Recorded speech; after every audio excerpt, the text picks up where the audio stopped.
It's a big day for us here at the Rich Eisen Show. Excited. Yes. This is the Rich Eisen Show. Warm up the cockles back here and just kind of, let me get a little sip of. get yourself ready. Great album, Warm Up the Cockles. Live from the Rich Eisen Show studio in Los Angeles. Is that the B-52s? No, Warm Up the Cockles. I think that was the... No, that was the Sex Pistols. Yes. Accessing the Rich Eisen Show. Today's guests, Atlanta Falcons General Manager Thomas Dimitroff, plus host of Netflix's The Tiger King and I, actor and comedian Joel McHale. And now, it's Rich Eisen. Okay, everybody, welcome to this edition of the Rich Eisen Show. We're live in Los Angeles, California. Once again, it's just us. It's just us right here on YouTube.com and all of the 454s in the wormhole. We're thrilled to be here for hour number one. For all of those out there saying, where are you on Sirius XM Radio, Channel 211, Dan Patrick Radio? Just stay tight, stay put. There's T's being crossed and I's being dotted. Yeah, I've been trying to respond to everyone on Twitter. I understand that. I'm sorry. I guess there's serious I's being dotted and well X's and XM being crossed. I guess. We plan on being there tomorrow. How's that? That's what we're planning on doing. Not everything goes as smoothly as we hoped. Scheduled to appear. Not everything goes as smoothly as we hoped, which includes my mauve sweater. And I'll tell you what, I wish people could have seen the process of you deciding what to wear this morning. Well, things are, it's not like I'm in my home office, right? Like Tirico is right now on NBC Sports. I get it. When he's done with Lunch Talk Live, we'll be on the air with him. We'll be on the air after him on NBC and BCSN every single day from 1 to 3 Eastern. So it's not like I've got just everything at the ready here. You know what I mean? Call us, by the way, 844-204-RICH. Oh, look at our new fancy show lineup graphic. I like this. So many colors on there. I like it. Yeah, it's very visually striking, and I like it. I like the little phone next to the phone. Mike likes the little phone. I like that peacock up there. The peacock's cool. It's pretty cool. Yeah, it's pretty cool. We're very happy about that. See, now, I got to get this thing settled before we're on NBCSN. No offense to the YouTube. Well, what do you want to do? What's the button situation? You know that because that was the topic of many Seinfelds of the second button. Yeah. Is it too high? Because if your second button is too high, kind of throws off the whole shirt. No, this is fine. If we could just keep it like this, it's fine. So what is the issue? By the way, that's been our mantra here behind the scenes for like 5 days. Just keep it here. We're fine. We're fine. But we're on the air, and we're thrilled, and we're thrilled to be here with you here on the program. But yeah, I did go through a lot of sweaters. Like I said, I'm not in the home office. I have no idea where Cowherd is. Is he in his house or something like that, where they just drop? Is he in his house? Yeah, I think he is. So everybody's in their house. I think I leave the house. Well, you're going to be in your house soon enough, Rich. That's true. For the draft, I saw it. Equipment's coming today to the house.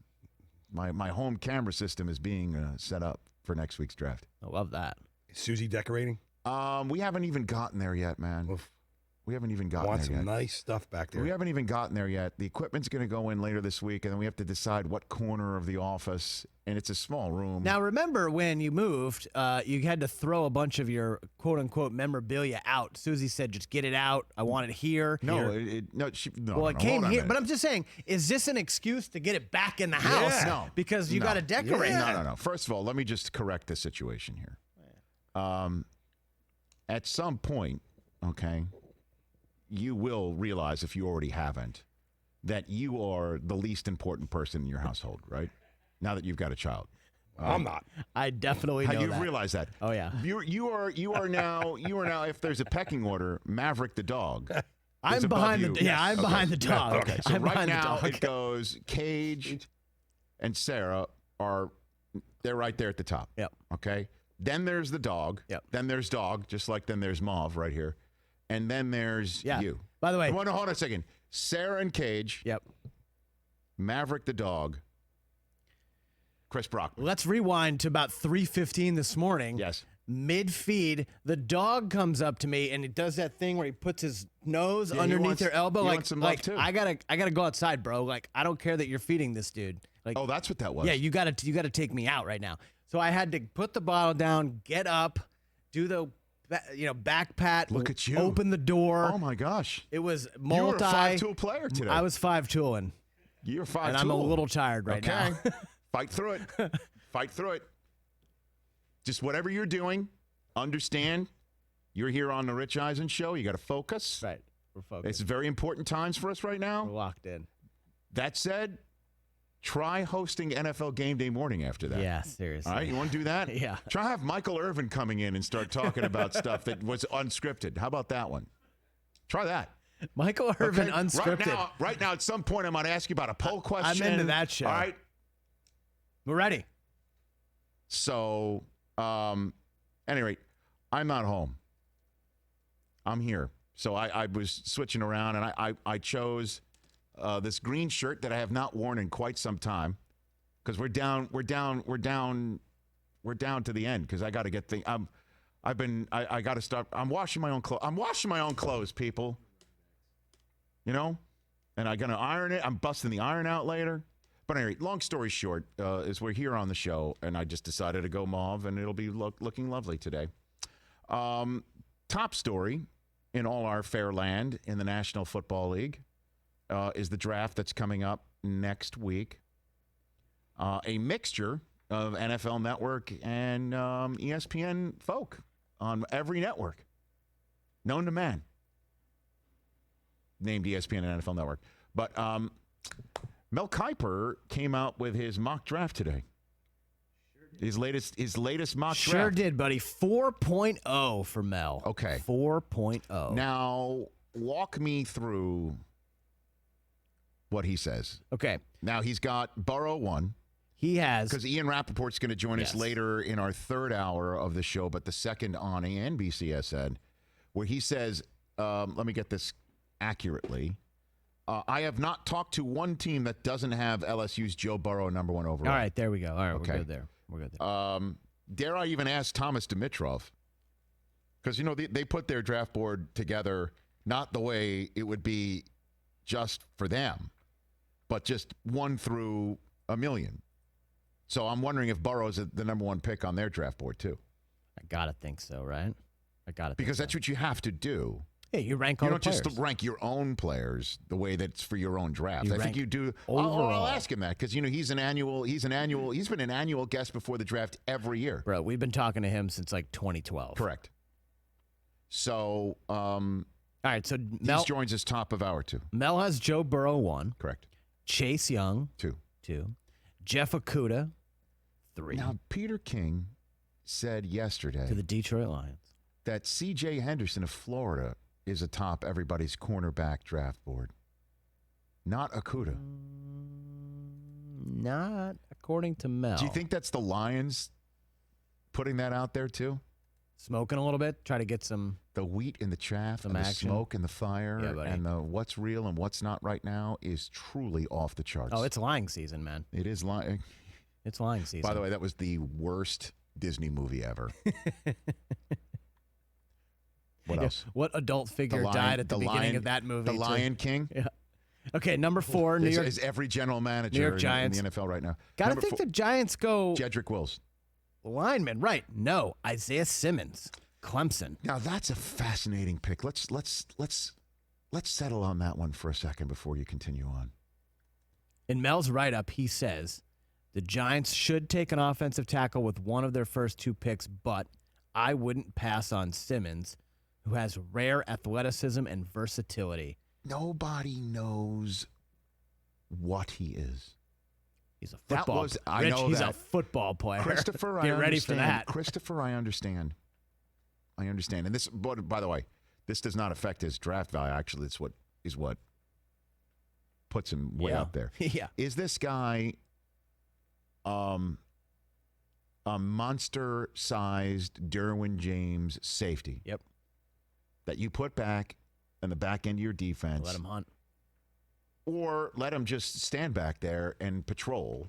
Mel Blunt style? Yeah, well, or you see what a back end of the defensive player means when Derwin James is healthy and how the Chargers looked without him Especially in last year. today's NFL. What did Minkah Fitzpatrick do to that Steelers defense? It completed it. He turned them around. Okay, it completed it. Well, might Devin say. Bush, the middle linebacker, Okay. the They worked brains it- of the they worked operation, the first rookie that the Steelers had popped up 10 spots in the draft to take. Brains of the op. Yeah, well, I mean, he went to the This was a University of Michigan Michigan. thing? Yeah, of course. What happened? Oh, here it is. which he has signed, by the way. So what is he? Or did you put him right on the edge like LT and let him go? Oh, yeah. I said the words. Because that's what Giants fans are thinking. Of course they are. Century, I mean, why wouldn't they? 21st century transformative defensive Right. player. Let him rip. We need him in the worst way. When he showed out in the college football playoffs, the number of Giants fans that were texting me, that's the guy I want, 4th overall, let's go.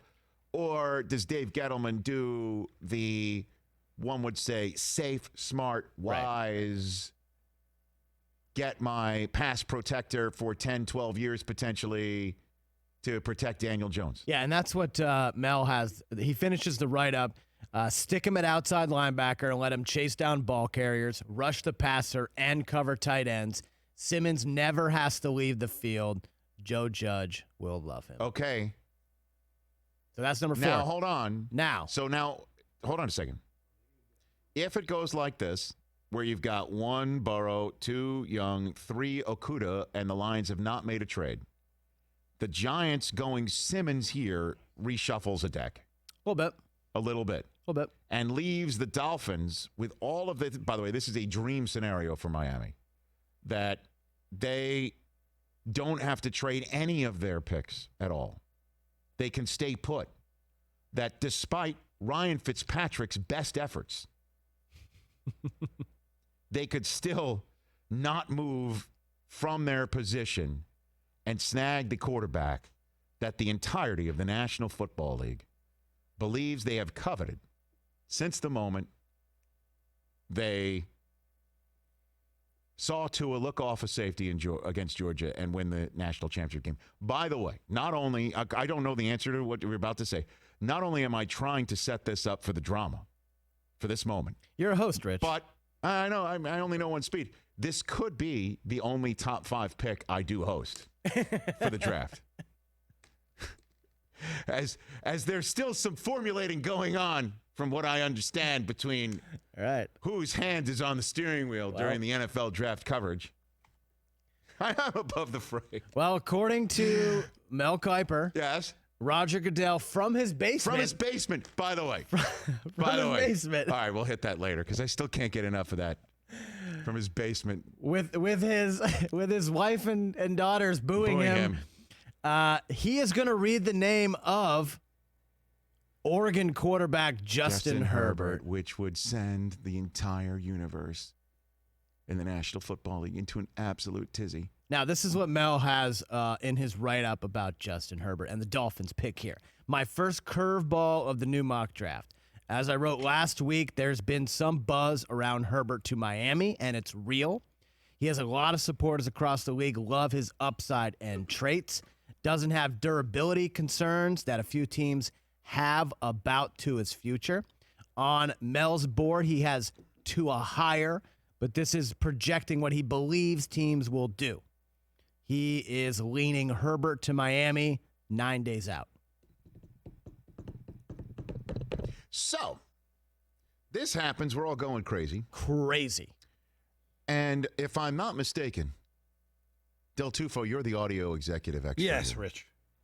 If I'm not mistaken, even through our noise-canceling headsets, love that. Even through the Rich Eisen Show's studio doors that are shut tight because we're not only a lead pipe-wielding professional outfit, but we are practicing the proper safety measures in this environment, right? Yep. As we are socially distant from one another physically. Yes. As opposed to the figurative that we always have been. Or socially. Through all of that, down the road all the way from Chargers Central, where all of the coaching staff and Tom Telesca, the general manager, probably live further down south from us on the 405. The sound we're hearing right now would be the popping of champagne corks. If they sit at 6 and Tua shows up on their doorstep like a babe in arms, all swaddled in Charger blue. Correct? That's who. Correct. Oh, my gosh. Number 6. If they get to just sit tight. Tua Tagovailoa. What is it? Who? Tua to the Los Angeles Chargers. Okay, let me help you through this with the 454s watching. The thing is, there's no N. Why is it? Can I help you? Can I help you? Tongue of Viola? No. Is it like It's not Frank Viola. Is it like Frank Viola? Tongue, as in what's you're But tripping there's over no right now. N. Tongue O. There's an O. Loa. Loa. Tongue O Vailoa. Tua sounds so much better. Tua shows up in Southern California. I didn't say San Diego. I didn't. Boy, that would be amazing. Oh, so baby. they try for Brady. They don't get Brady. Right. They say pass on Cam. We're just sticking pit. We're holding our powder on Cam, not passing on him. We're just waiting and seeing how things work out. Oh my gosh, that would just be, and that would be for the Chargers. Oh my hey gosh, everybody, beautiful new stadium that the Rams have paid for, and we're the tenants, renting, and we're in a town where the only Charger fan is the OBGYN to both my wife and your significant other. Agreed. Dr. Bobby Katz, the only Charger fan I have run into in Los Angeles in 17 years.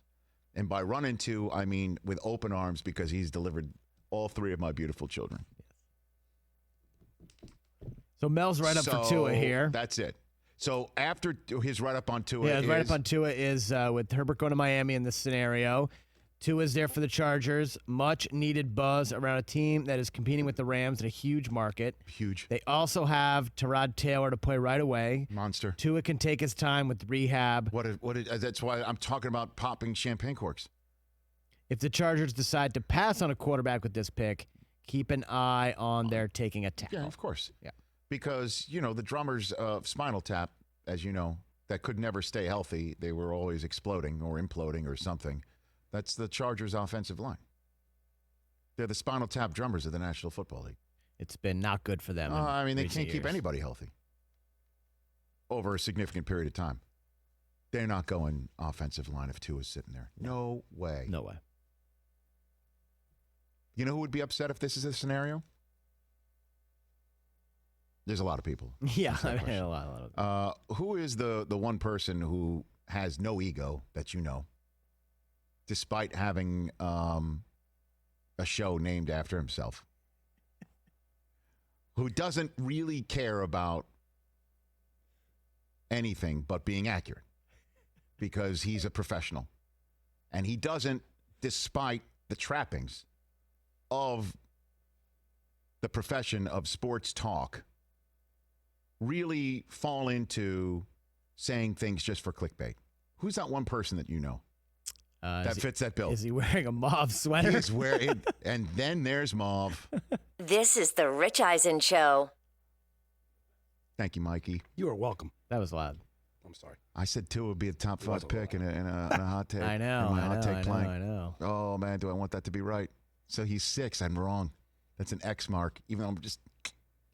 And I said that just after he blew his hip up. You can bet on this too. Oh my God! What can't you bet on? I think his over/under was like 3.5. Let's take a phone call here. 844-204-RICH, number to dial, and our Rich Eisen Show fan line, brought to you by right here by Geico. Do you own or rent your home? If you do, have I got some news for you? It's hard work. Let's make it easy by bundling policies with Geico. Geico makes it easy to bundle your homeowners or renters insurance along with your auto policy. It's a good thing, too, because you already have so much to do around your home. Go to geico.com, get a quote, see how much you could save. It's Geico easy, everybody. Visit geico.com today. That's geico.com.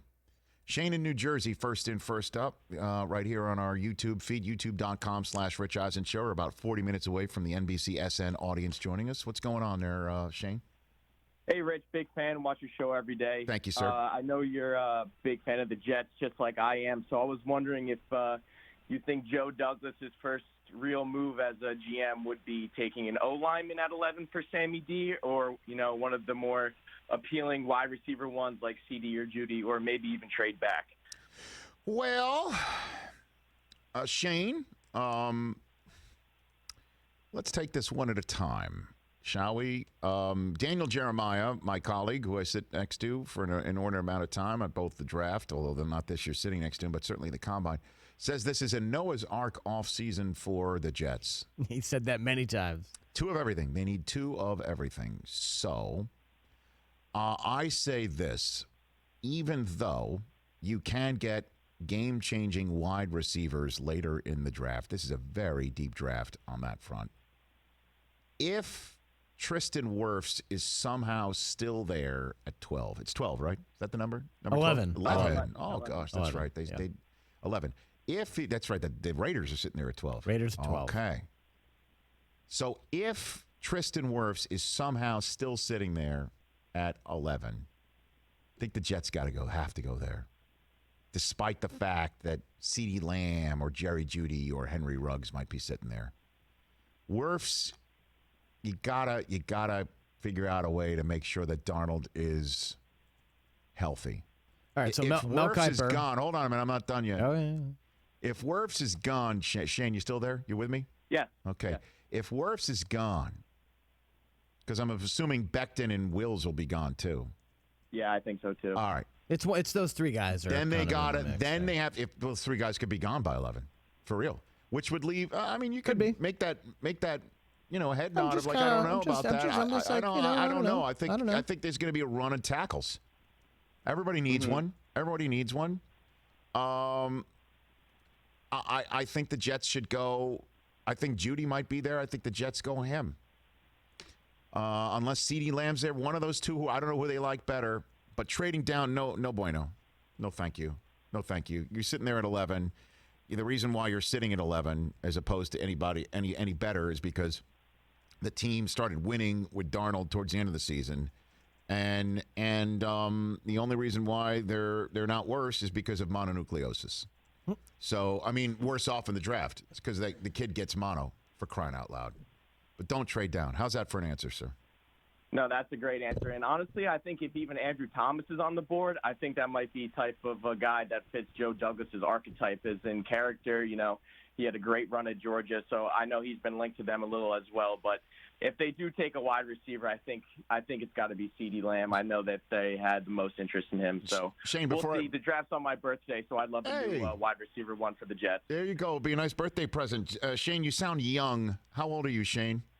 I will be turning 24 next week. Very good. God bless you. I'm a 50-year-old man. I don't know if you're watching on YouTube. Do you see the scars of being a Jet fan at age 50? I watch on YouTube every day, but I'm listening through the phone right now. Very good. All right. Thank you, Shane. Good luck. God bless. Holy crap. I'm double that kid's age. Why would he do that to himself? Stop it. Okay, my brother made my nephew Lee, his son Lee, a Jet fan. And Lee has been a diehard Jet fan since birth, living out here in Southern California. As you know, my children are Patriots fans. My brother does not understand it, except for the fact that he knows I love my children.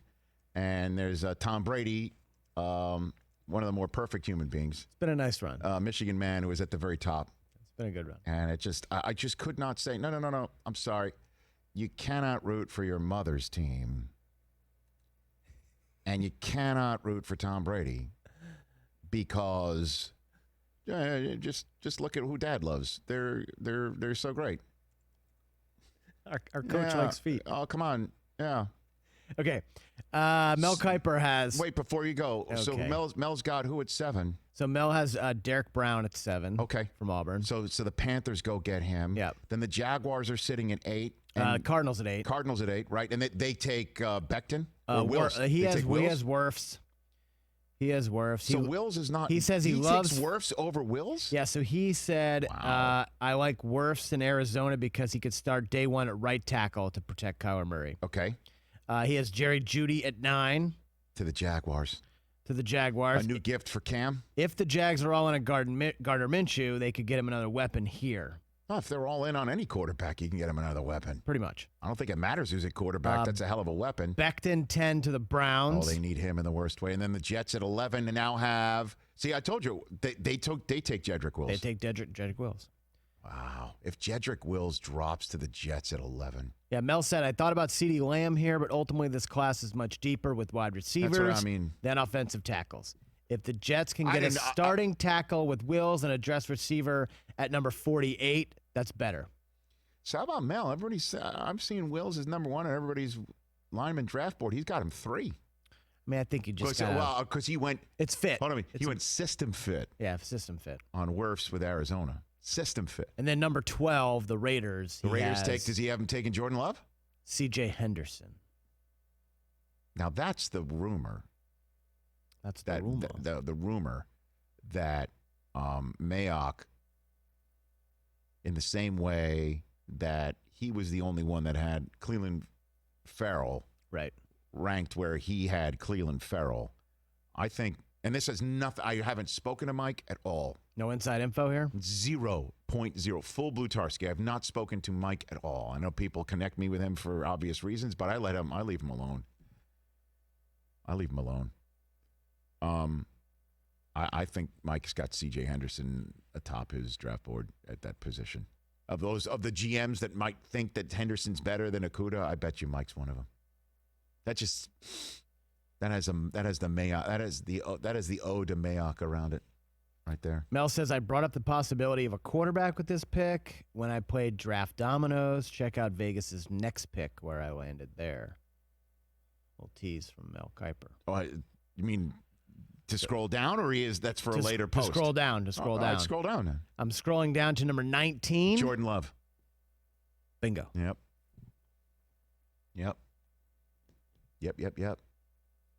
Turning Derek Carr into the Alex Smith of this supposed Patrick Mahomes allegory.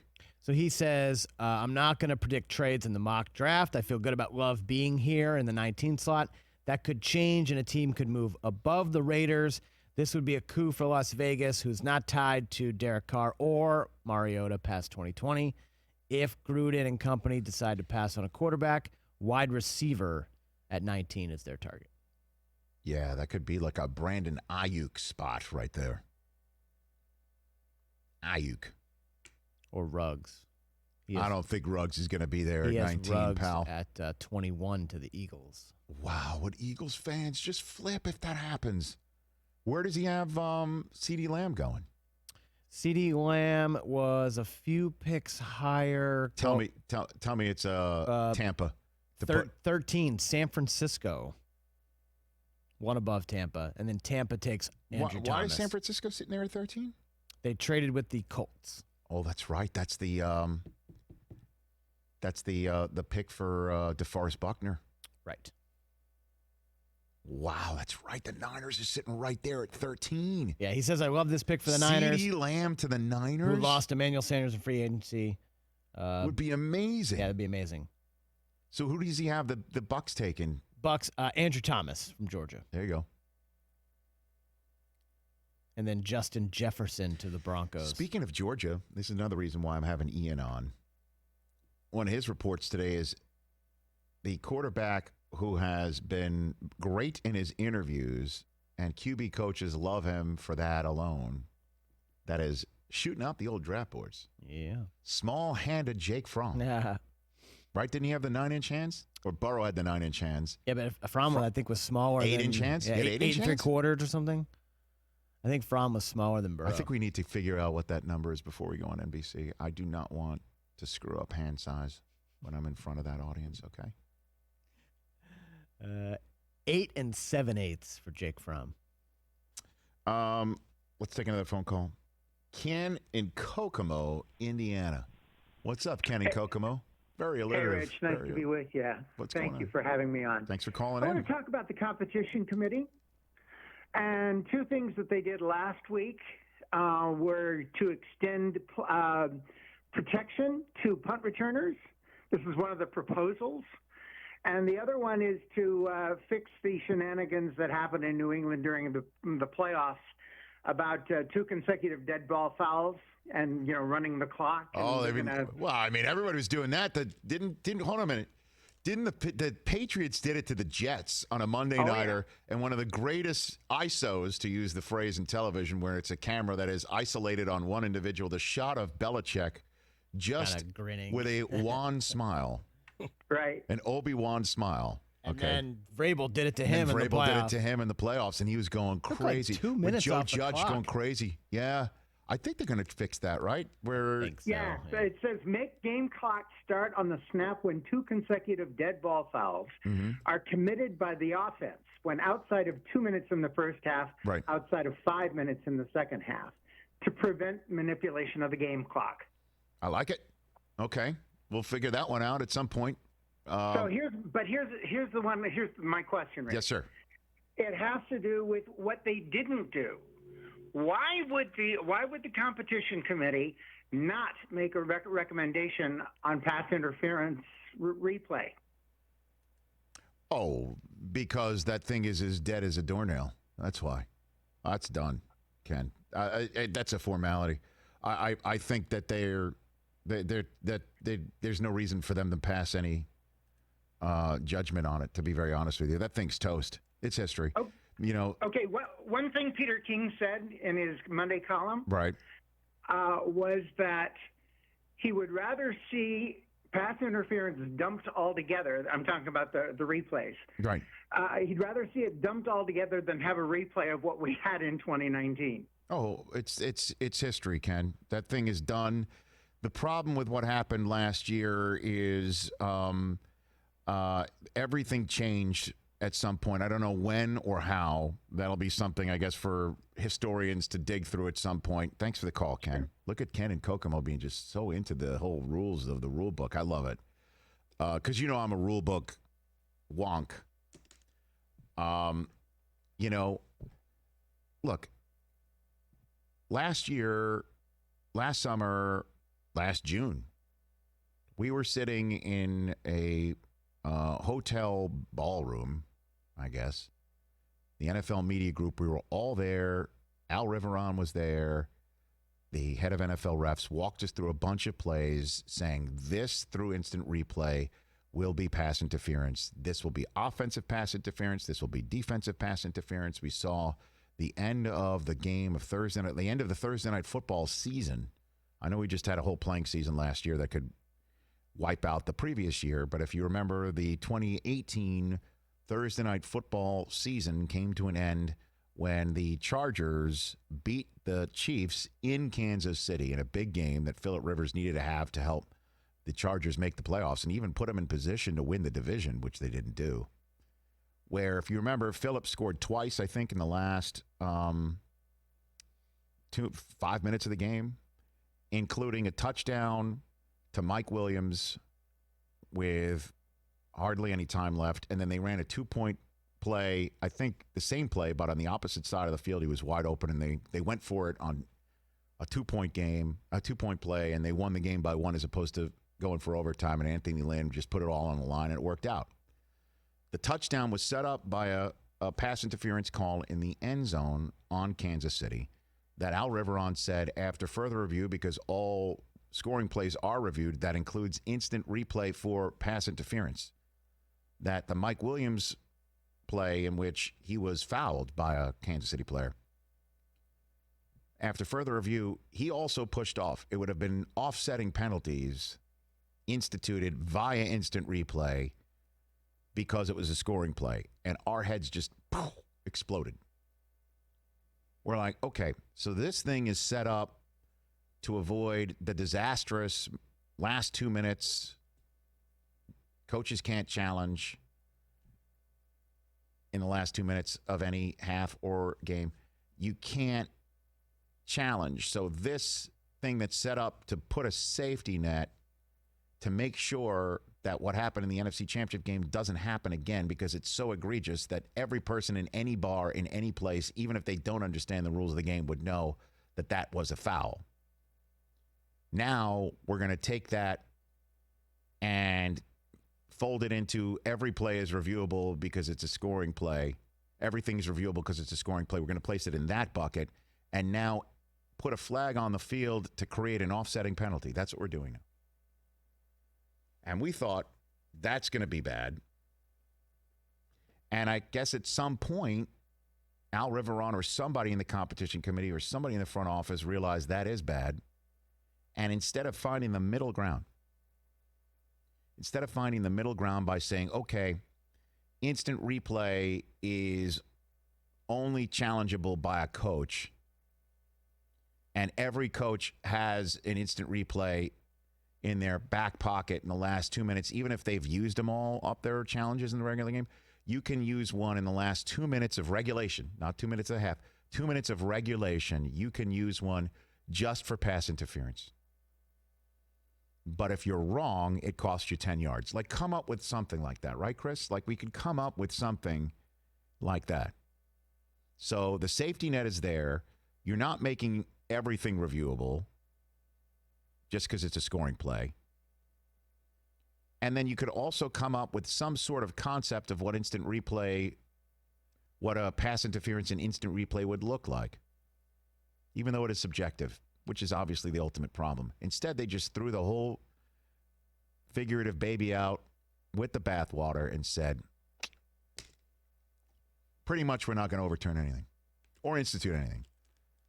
And coaches just stopped throwing flags for it. Yeah, it was a joke. And it was just, it just went right down the tubes.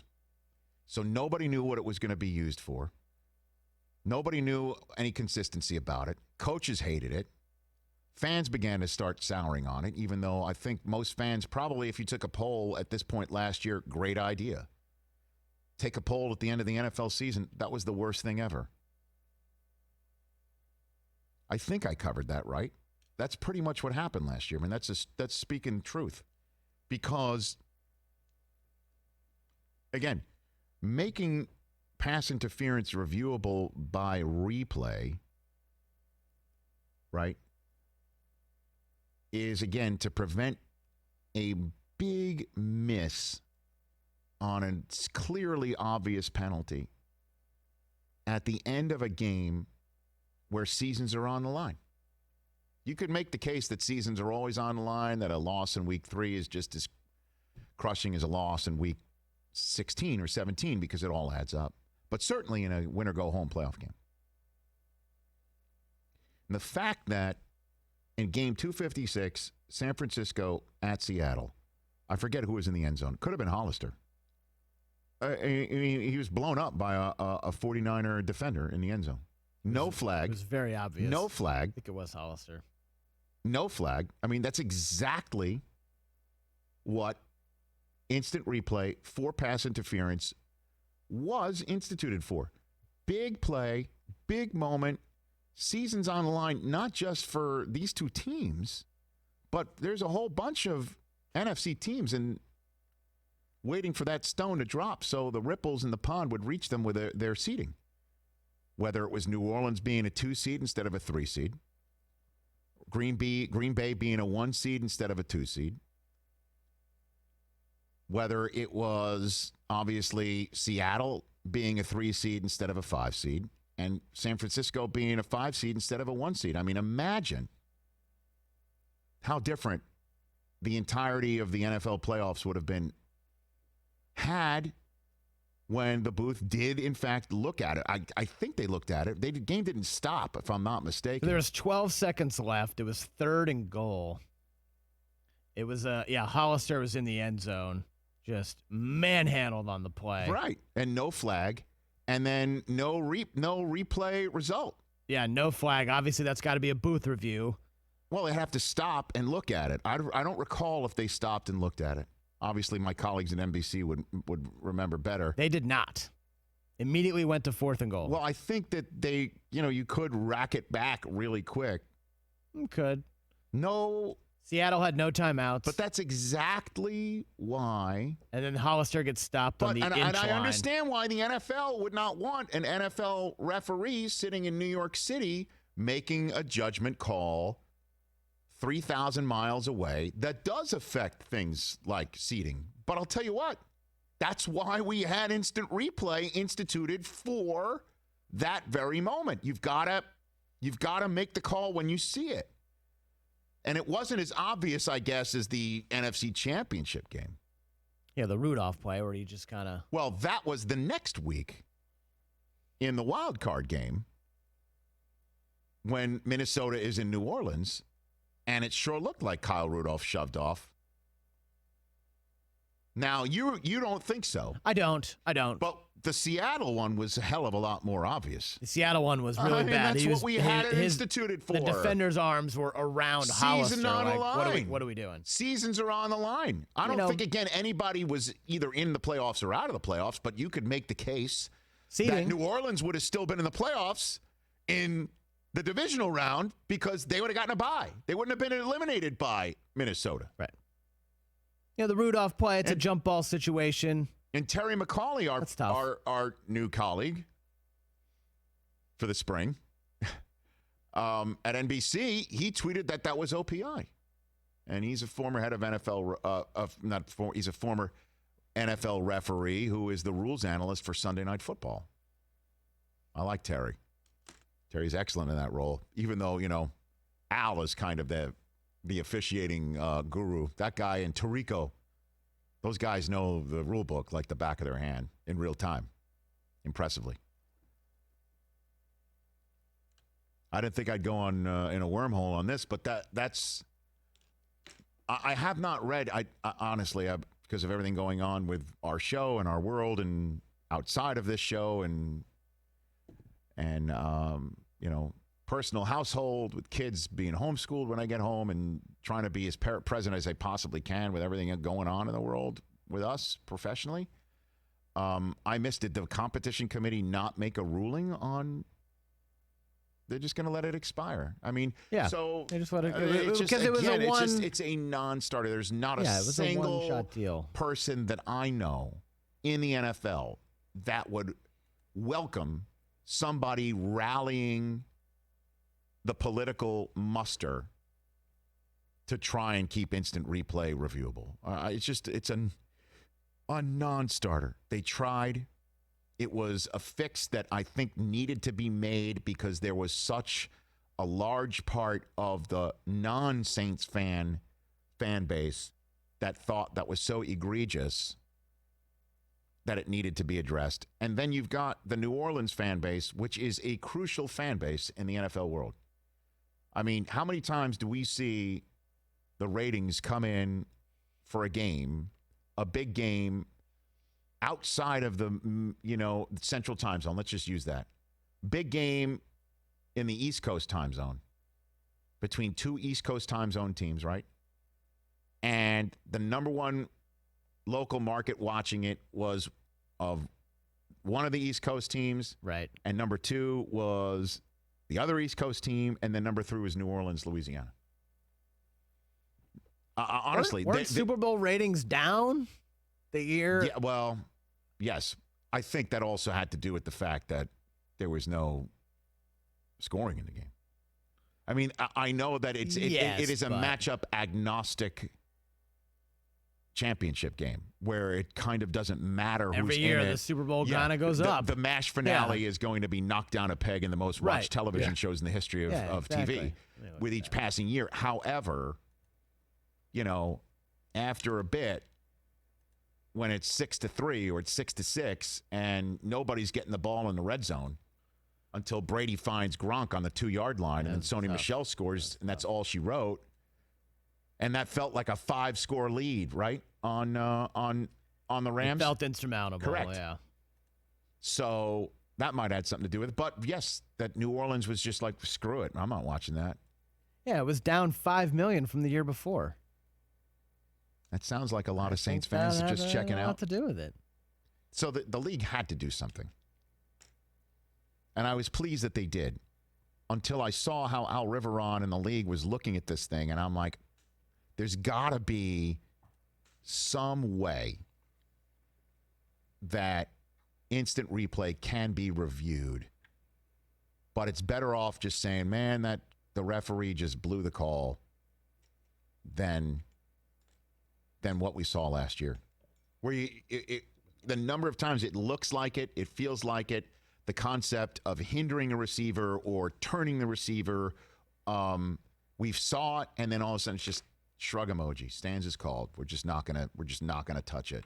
Yeah, the rule was instituted for a moment like the Rudolph play. Or a moment like the San Francisco Exactly. Seattle That's play. why it was put in. And then both times it was shrug emoji. Obviously egregious. Just take a look. Just pause and look. Even if they come back ruling on the field stands, it's called. Like, at least you looked at it. Right, at least. But the concept of stopping and blowing up a momentum, I think is, you got to take that into account. I mean, how many times have we seen an NBA game where a team is out of full timeouts and coach gets a shot to draw up a play or three options for a team because they're looking at, did it go off of, whose fingertips did it go off of? And it takes them 90 seconds to figure that out. NBA is tough. The And last, it's not the NBA. College 2 minutes basketball. of an NBA game or a basketball game in College general hoops. take a half hour. Right. And so the number of times, like, oh, let's stop.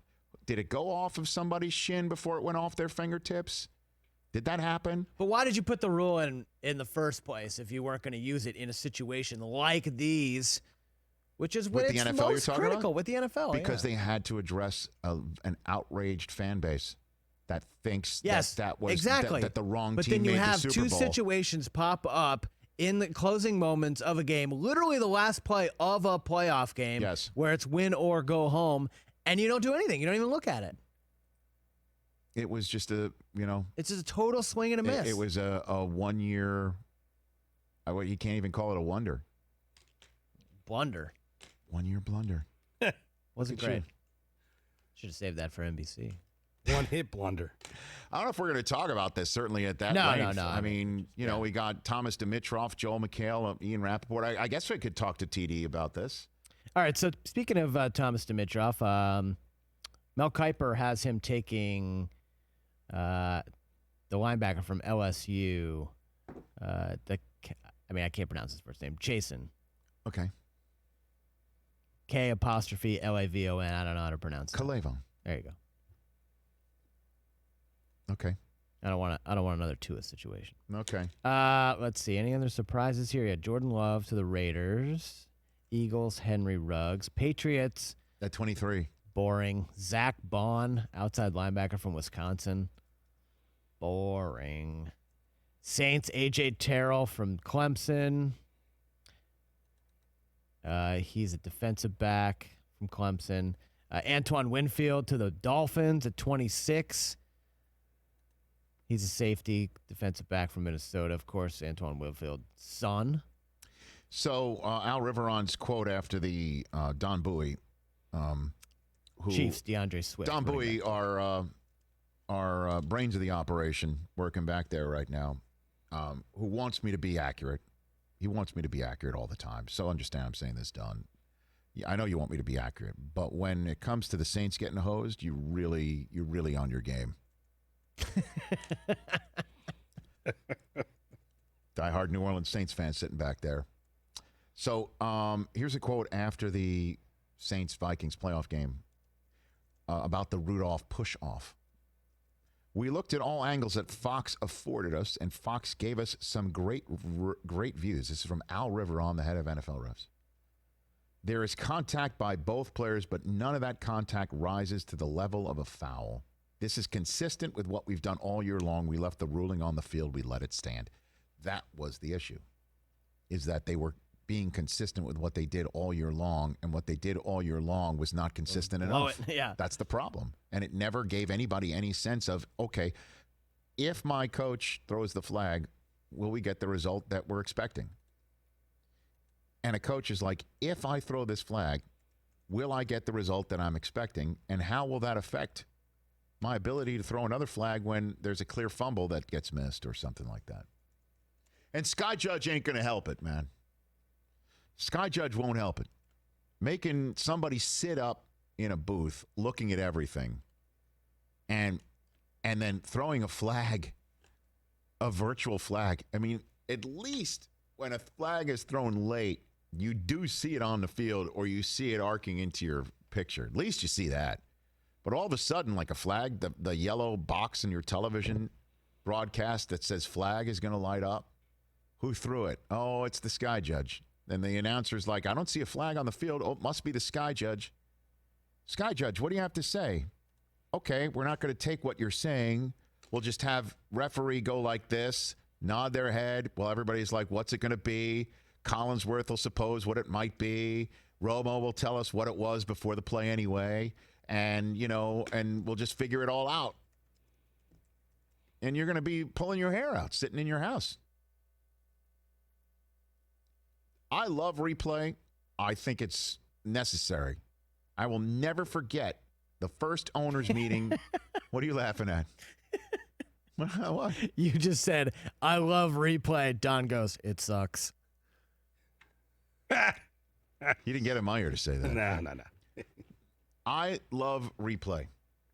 The first owners meeting the NFL Network covered was in 2004 at the Breakers. Breakers. Oh, what a place. Okay. And I'll never forget that because it was just amazing that we were just there and we got to feel like we belonged for one of the many times in our first year. We did something for the first time that we knew we were doing for a long time, and we loved it. And on the agenda for the owners, the number one thing on the agenda at the 2004 NFL annual meeting, as they call it, was making instant replay permanent. Because it was, I guess, on a year-to-year basis. And they're like, we're going to make instant replay as we know it permanent. And Charlie Casserly, then of the Houston Texans, getting set to be second guessed about taking Mario Williams over Reggie Bush a couple years later. That's right.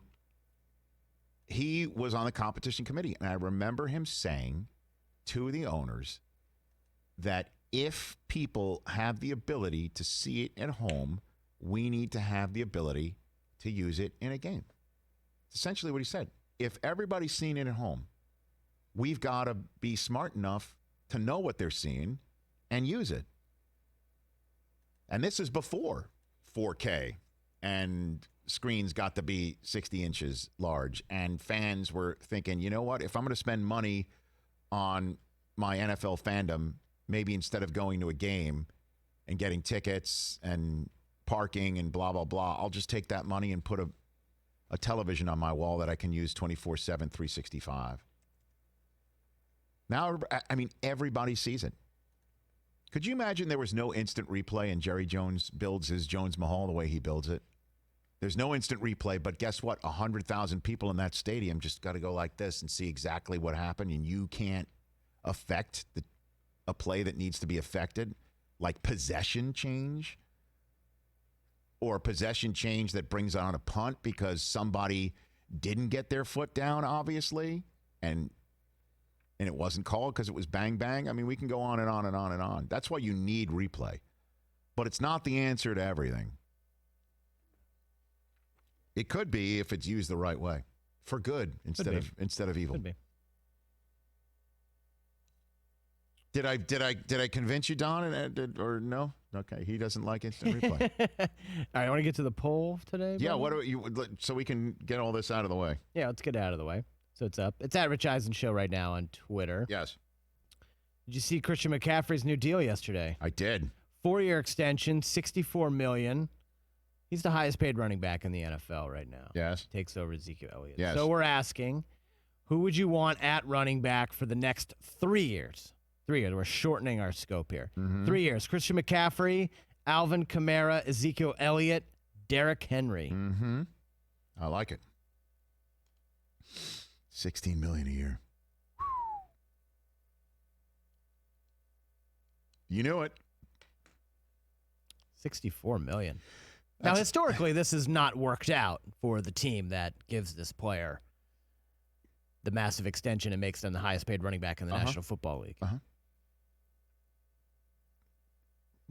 We'll discuss that. It's Devontae Freeman, as of 2 years ago, I think was the highest paid running back in the NFL. Like Now $10 million a year. Has he even signed with anybody? Good question. I don't think he has. He was one of the first cuts.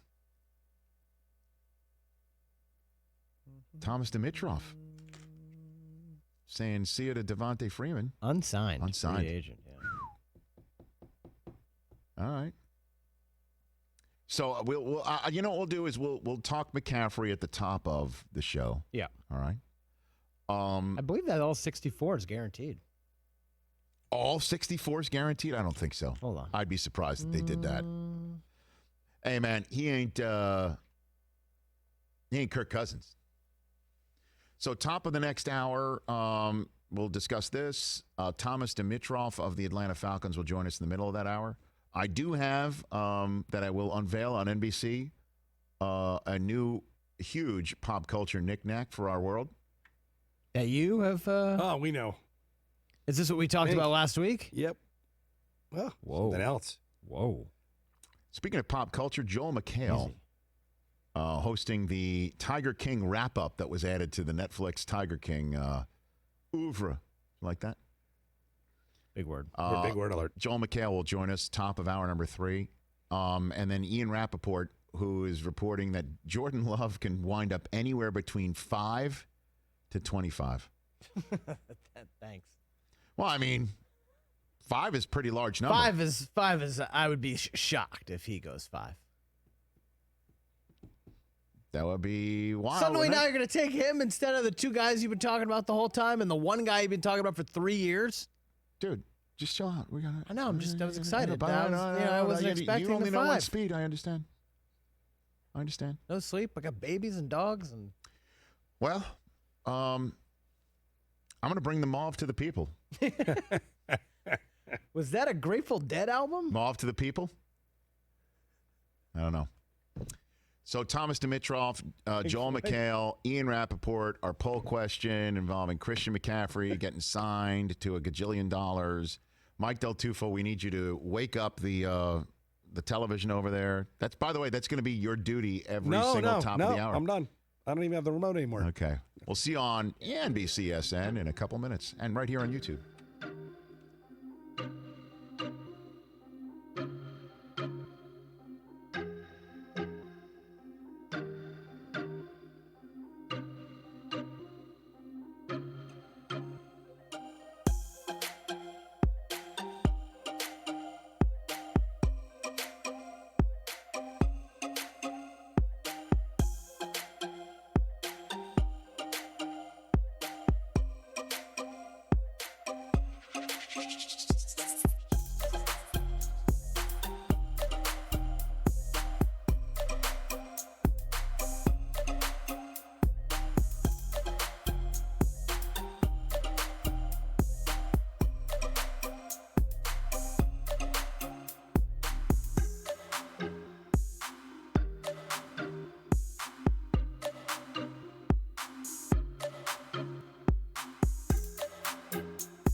It's a big day for us here at the Rich Eisen Show. Excited. Yes. This is the Rich Eisen Show. Warm up the cockles back here and just kind of, let me get a little sip of. get yourself ready. Great album, Warm Up the Cockles. Live from the Rich Eisen Show studio in Los Angeles. Is that the B-52s? No. Yeah, that was the Sex Pistols. Accessing today's guests. Atlanta Falcons General Manager Thomas Dimitroff. NFL Network Insider Ian Rapoport. Plus, host of Netflix's The Tiger King and I. Actor and comedian Joel McHale. And now, it's Rich Eisen. Well, hey there, everybody. Welcome to this edition of the Rich Eisen Show right here on NBCSN for the next 2 hours. We've already been on our YouTube feed for an hour every single day. We start our simulcast at noon Eastern Time, and the final 2 hours taken right here on NBCSN. And we're pleased to be back here on this channel, this network, and with you at 844-204-RICH for the next couple of hours. For those who are seeing me for the first time, you were not joining us on our YouTube feed, do not adjust your sets. 844-204-RICH is the number to dial. You can still tweet us at Rich Eisen Show. At Rich Eisen Show is our Facebook page, youtube.com/Rich Eisen Show. But yes, I am wearing mauve today. I'm bringing mauve to the people. Just what I figured. It's just figured it was a mauve day. Chris Brockman is sitting over in his usual perch, my on-air compadre and producer here on this show, Mike Del Tufo, the audio executive, who is one of New Jersey's finest, is sitting at his post. And we hope you will join us again to call us at 844-204-RICH today, right here on the Rich Eisen Show on NBC, SN, and nationwide. Also on our YouTube stream internationally, and SiriusXM Channel 211 is how you can hear us every single day from 12 to 3 Eastern Time. So we are 9 days away from the National Football League annual selection meeting, known as the draft. Let's get it on. Okay. And we're entering the crazy period with the quarterbacks. We're entering the crazy period with the quarterbacks where we're seeing the mock drafts all over the map. We got mock draft everywhere, all over the map. My colleague at the worldwide leader in sports, Mel Kiper Jr., who's been at this a while, this talent evaluation thing for a while, in his latest mock draft, what .0 is it, Chris, for those scoring at home? This is 4.0 from Thank Mel. you. Okay. 4.0. Mel's got the Dolphins sitting there at 5, not having to move. Although he says he doesn't do trades in his mock draft. I think the Lions are moving out of 3. I think someone's going to get itchy. Someone's going to get itchy at 5 and 6. Dolphins and Chargers, I think, need their quarterback of the future right here, right now. Can't wait. Got to go now. Certainly, if you're the Chargers, you don't think you're going to be around 6 again. You don't want to be around 6 again. The year before, my gosh, you were one and doneing Lamar Jackson. Now you're 6th overall. That's how things happen in the NFL. So you see your guy, you got to get your guy. I think somebody's going to get an itchy trigger finger and move up to the 3 at the Lions. Not going to be the first time you hear me say this over the next 8 days before the draft. 9 days. So that said, Mel's got the Dolphins just sitting there at 5, and the heavens open up, and the guy that we think they've been tanking for 2 straight years, despite Ryan Fitzpatrick's best efforts, it's just going to open up. They look up at the heavens, and there's Tua sitting right there in front of him. And Mel says they're going to go Justin Herbert instead. Like, what? Say, huh? What? What now? Could you imagine that happens?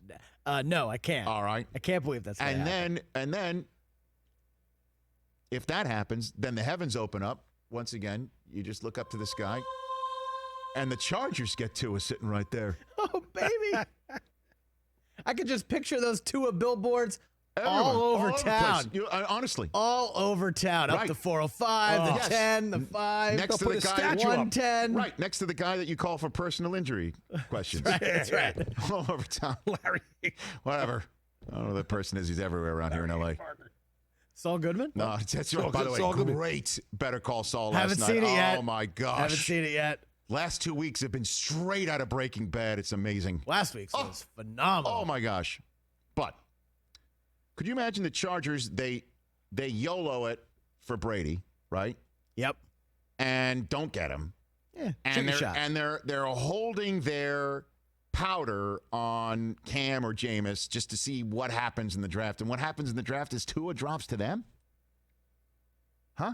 Oh, baby. Then you've got my compadre, Ian Rapoport, who's going to join us in the final hour of our show today, right in the middle of it. He's saying that forget all this conversation that Burrow is not number one, okay, or that someone might trade up for him, but that may be possible. But according to Ian, he says this is when I just called him, all right, let's talk about this today. He tweeted out, I have not talked to one team that doesn't have LSU's Joe Burrow number one overall. He has not spoken to one team that's like, you know what, I got Chase Young here, I got that. No, it's Burrow one overall.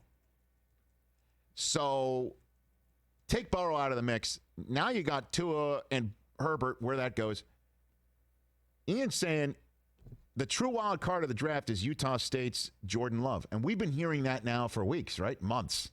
Even during the college football season. Keep an eye on this kid in Utah State. And your answer, I'm sure many of us across the country, was like, how do I catch Utah State football? What conference is he's that? right.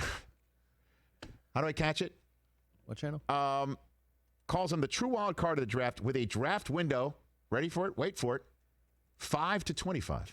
I mean, that's a large window. pretty big window, yeah. But something I will say here again, I said it yesterday, I'm going to say it again. You will hear me say this because I've heard it from Mayock over and over and over again all those years that I was sitting on the other end of the NFL Network draft set from him, parrying, if you will, with that man. Poor Mooch would sometimes be in between the two of us. And the number of times I heard that from him, hear it from Daniel Jeremiah, all of my draft evaluating friends from NFL Network and around the NFL globe. If you like the guy and you deep down in your gut think this is the guy, this is my guy. This is not only the guy that's going to transcend everything, but he's the guy I can put out there in the community. This is going to be my guy.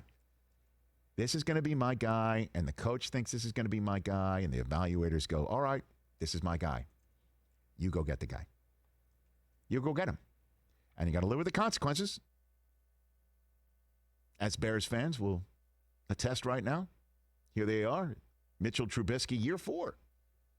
And they got to go get Nick Foles to push him. Got to push. You know who doesn't need a push? Patrick Mahomes. He doesn't need a push. Nope. Now, I remember that draft in Philadelphia. Mayock, it was literally baby. If Mayock ever had a bar mitzvah. Words I've never said before. Mayock's bar mitzvah. Mike Mayock's bar mitzvah. That is great fantasy football team. Great okay? fantasy name. But you have to use it when your fantasy team is 13 years old, okay? Not before. Today, your fantasy team is a man. If Mike Mayock ever had a bar mitzvah, it was at that Philadelphia draft. I mean, my gosh, right? He's in Philly. He doesn't have to go anywhere. Everybody knows him. He knows everybody from back in the neighborhood. Literally, it was like singing a cappella on a street corner like he was in Rocky. Nice pull there. Sitting at the Rocky Steps. And I remember when the Chiefs traded up in that slot where, like, here comes Deshaun Watson. Right? The guy who can run the Philly system that Reed is bringing to Kansas City. Nope, it's Patrick Mahomes. If you think this is your guy, you go get the guy.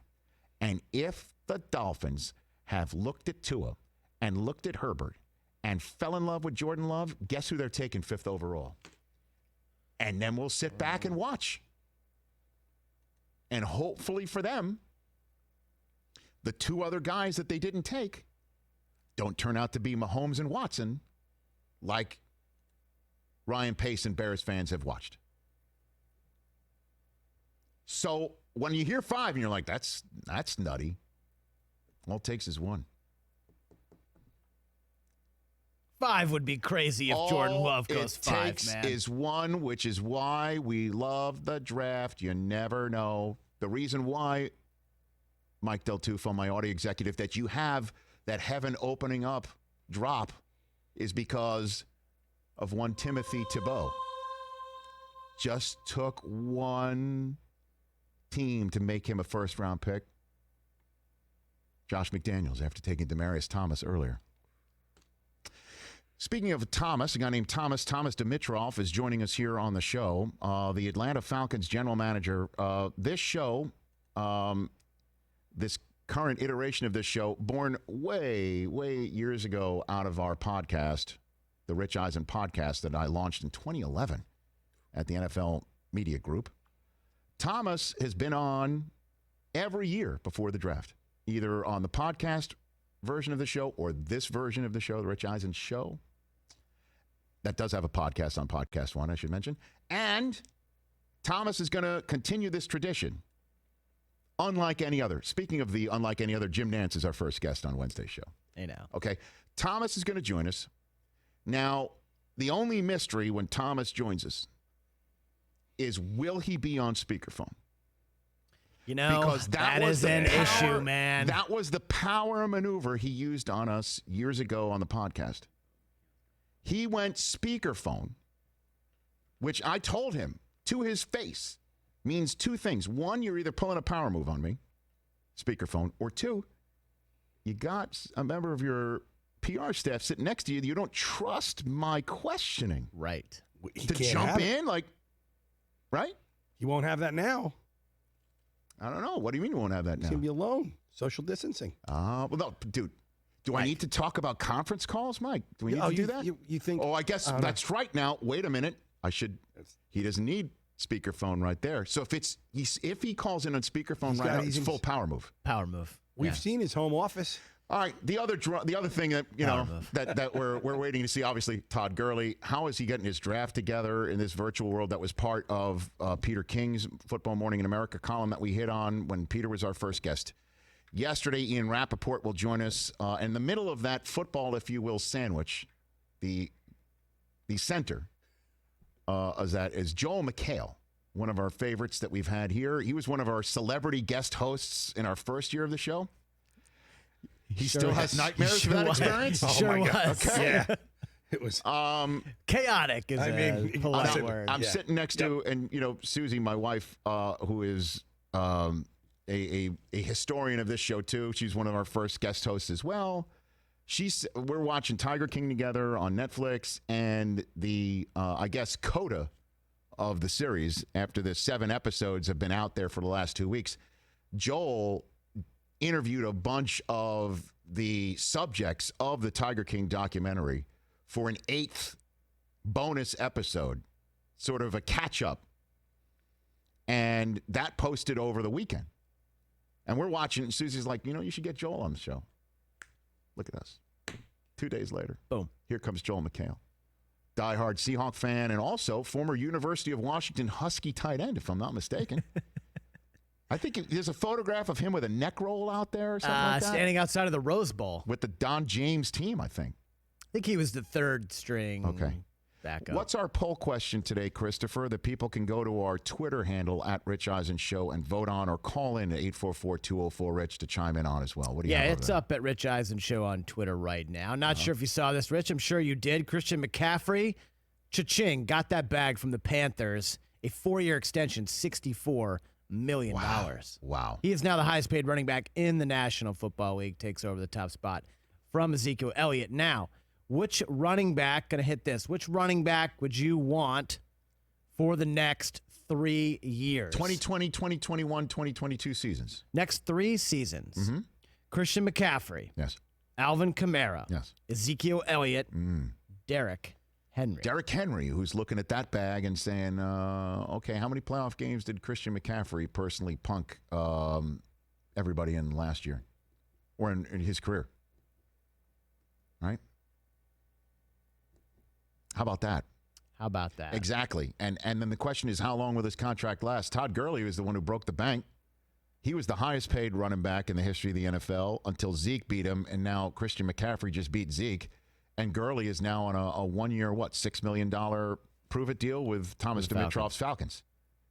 Now, if you're looking at ages of these running backs, if you're factoring that into your answer here, Derrick Henry, the oldest, he is 26. Alvin Kamara and Ezekiel Elliott are 24. Mm-hmm. Christian McCaffrey is 23. We'll be 24 when the season starts. Word. And I will say this about Christian McCaffrey. Remember when he was coming out of Stanford? I do. When people are like, oh, yeah, I've seen his Sports Center highlights, but I've never really seen him play. Can't run between the tackles. Can't run between the tackles. Not an every down He's back. just a little guy. And also, let's not forget, a bad possible professional because he did not play in his bowl game.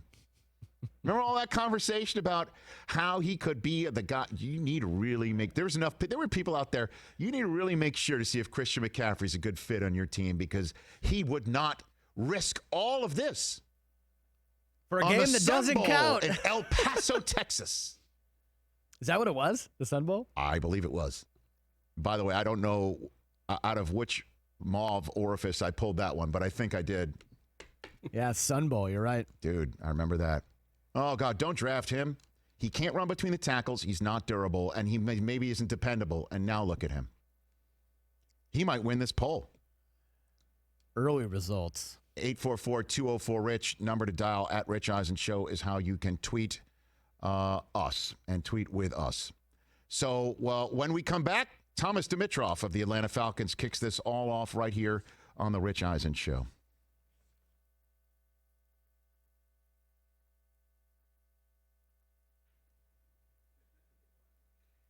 All right, TD is going to call us. How did it look? Yeah, I didn't notice any issue. Like I said, what is your issue, though? Are you just Yeah, fiddling with the you're buttons? fiddling Is a it lot, too? Rich. I'm not Yeah. fiddling. Am I really? You were It's just fiddling a lot, it's right? It's this part comes up here, and Oh, the sweater. So it's the sweater. Sweater. It's Got kind it, of like got a it, got V. it. meets I've got a- sweater creep. Well, okay, I think guys? we need Sweater to. creep. Here's the deal. I think in the future, off the cruise, you got to go V-neck sweater. Yeah. That's the fix. Yep. or just Don't wear a sweater. go cardigan. Yeah. I mean, Is NBC ready for a cardigan? I don't know. Maybe tomorrow. Should we give him a heads up I would warn them. in our cardigan- post-show meeting? Wait, in is our post-show it- meeting. Is it By the cardigan way- Wednesday? Because I can also Yeah, Brockman wear and you one. I both mean, can. I've got some. I have one at home, I think. With I have a an couple NFL sweaters. Network logo on No, no, I have unfree sweaters. What if we go cardigan sweaters. Wednesday? Can we do it? Can we go I cardigan think I do Wednesday have here? I might actually have a cardigan. it? Just in honor of Nance. Nance probably has it. Well, he's got his multiple own cardigans. Well, he's got Yeah. his own collection. With, Does the Nance line have a Let's cardigan? look. It has to. Hold on. Why would it have to? By the way, he doesn't wear cardigans on the air. You know what he wears on the air? The CBS. Should I bring in my CBS Sports jacket? I don't know if NBC would appreciate that. I still have it. It glad you fits, talked by that the out. way. I got a nice NBC mic flag for you if you want it. Oh, what? Oh, I have a couple. I have like a whole collection of NBC mic flags. Yeah, so for you. Nance, Nance has a line with Vineyard Vines. I do know that. Yes, sir. Yeah. I do know that. So he has. You can't golf in a cardigan. He has V-neck sweaters. I always spell cardigan wrong. Mm-hmm. And he's got the half zips. Right. Big on the half zips. No cardigans though on the. How much Nance time till line. we're back? No cardigans. How on much the time till we're back, Mike? Got the vest. Probably. Done? 90 seconds? All 90, right, just pop yeah. him on for And 30 he seconds. has a Is full Thomas zip. on the phone line right now? Is Thomas, you there? We're only on YouTube right now. We're about to come back. What's up? Do you have a cardigan? Do you own a cardigan? Of course you do. Of course you own a cardigan. Yes, I do. How many? Yes. How many? Oh, hold on. Wait. Save it. Over, under 3.5. I go over. Over. This man is Hold on. consistently the best dressed Hold in on. Let every him room answer. he We got to walks come back in. from break. What do you got? Over, under. 2. Oh. Oh, yeah. One black, one red. He's all about the color scheme. There you go. Yeah, There you yeah, go. yeah. All right, TD. We'll be back in a commercial break in a second. That's Thomas Dimitroff. Not many shows will pop a GM on and ask him the number of cardigans he No, owns. but hands down, that dude is the best That's right. dressed He is. Oh, yeah. my gosh. in any Of room that- he of that enters. there is no doubt. It is crazy. I'll take the over on that. All right, we're back with TD in a second.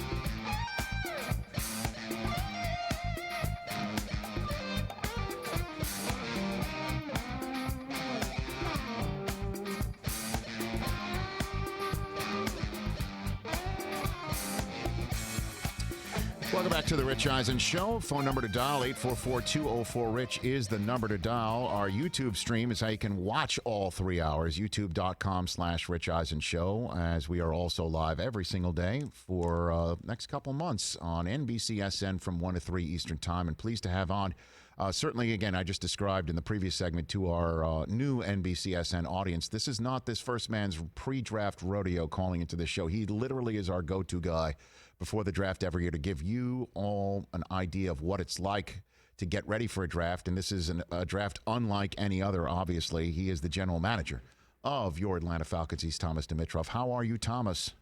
Rich, how are you? I'm doing well. 13 years going into this. This is crazy. It is crazy, right? I mean, this is unlike any other. I know you talked to Peter King about it, but walk me through what your setup is. You're the general manager of the Atlanta Falcons, and you are doing this draft from where? From your home, your basement? Walk me through how this is going to work for you. Yeah, Thomas. So responsible to have Draft Central Atlanta Falcons 2020 in my office, so just off my living room. Okay. I have an office set up there. I have 3 really cool screens on there as it was. One will have the networks in the middle of it, and then we'll have draft boards on each side, so needs boards from teams, et cetera, et cetera. And then there'll also be, I'll have my draft phones in there. I'll have 2 big, almost 30-inch monitors on my desk. One side will be the offensive draft board, one side the defensive draft board. And I'll be connected out to all the other people that the main players in all of this. So, Dan Quinn, Rich McKay, Arthur Blank, our college director and our personnel director, and we'll all be communicating. It's going to be a hub here.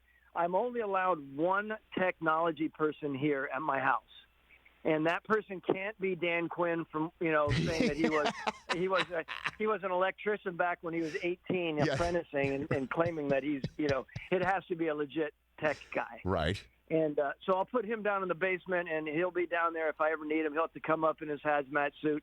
That's probably exaggerated, but he will come Understood. up protected. Right. Yeah. So that's how we're operating. So, wow. And and you've got the apparent backup where you're on a phone line muted with the 31 other general managers on a telephone line as well. Is that a true part about this setup? That's exactly right. So that'll be connected to the other 31 general managers and the league office, Kenny Fiore and the people at the league office that we have to connect with. We'll also have our own setup where I'm connected with the rest of our staff, the peripheral part of the staff, who are really important, of course. There are a lot of layers to it, and we have basically it's the 5 of us or 6 of us in the middle, and then there's a whole bunch of layers outside that we're connected to. Understand this. We are using baseline technology. We're trying not to go overboard on this. We have the capacity to do that and the ability to do that, but we're trying to make it as simple as possible, Rich, so that if something does go down, it's going to be a fairly easy fix. So how often are you going to check that mute button with the 31 other general managers on that phone line? How meticulous are you going to be about that? Well, TD? I think we're going to be really particular about it. And I will say the other thing is if anything does go down, and you know this, I'll pick up the phone and call my buddy Les Snead, and we'll be on our cell phones dealing with it if everything falls off. I love it.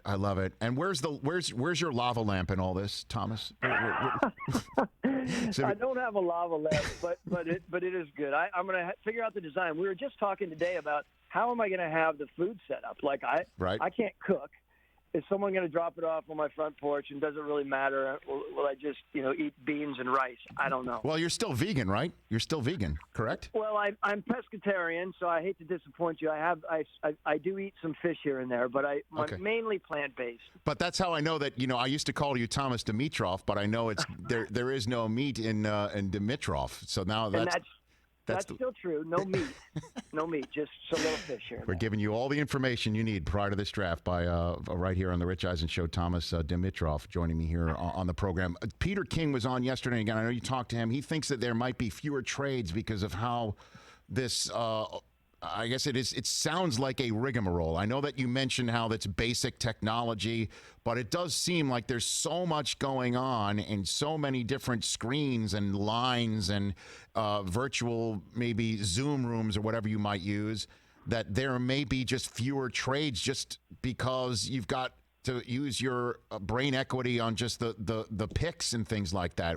Do you think that might be the case, Thomas? You know what? It was really interesting in our general manager's advisory committee meeting, and was pretty outspoken, as you can imagine. We all have a lot of heavy opinions, you can only imagine. And when it was brought to our attention, like about the topic of trade, would we adjust the trade setup? Would we eliminate? I mean, there was so much outcry within a half a second. You can imagine this is a very aggressive general manager wave these days, right? It's not they're not sitting back on their hands. They want to trade, and everyone wants to trade. So I really believe there'll still be the trades. Everyone will get it figured out. Most people have the technology set up in their building, in their house now. Yep. So they're playing with it now to make sure they are dialed in, so they are ready to go and trade. I believe on draft day. I do believe, however, there will be more discussions the week before the trade to get some things set up.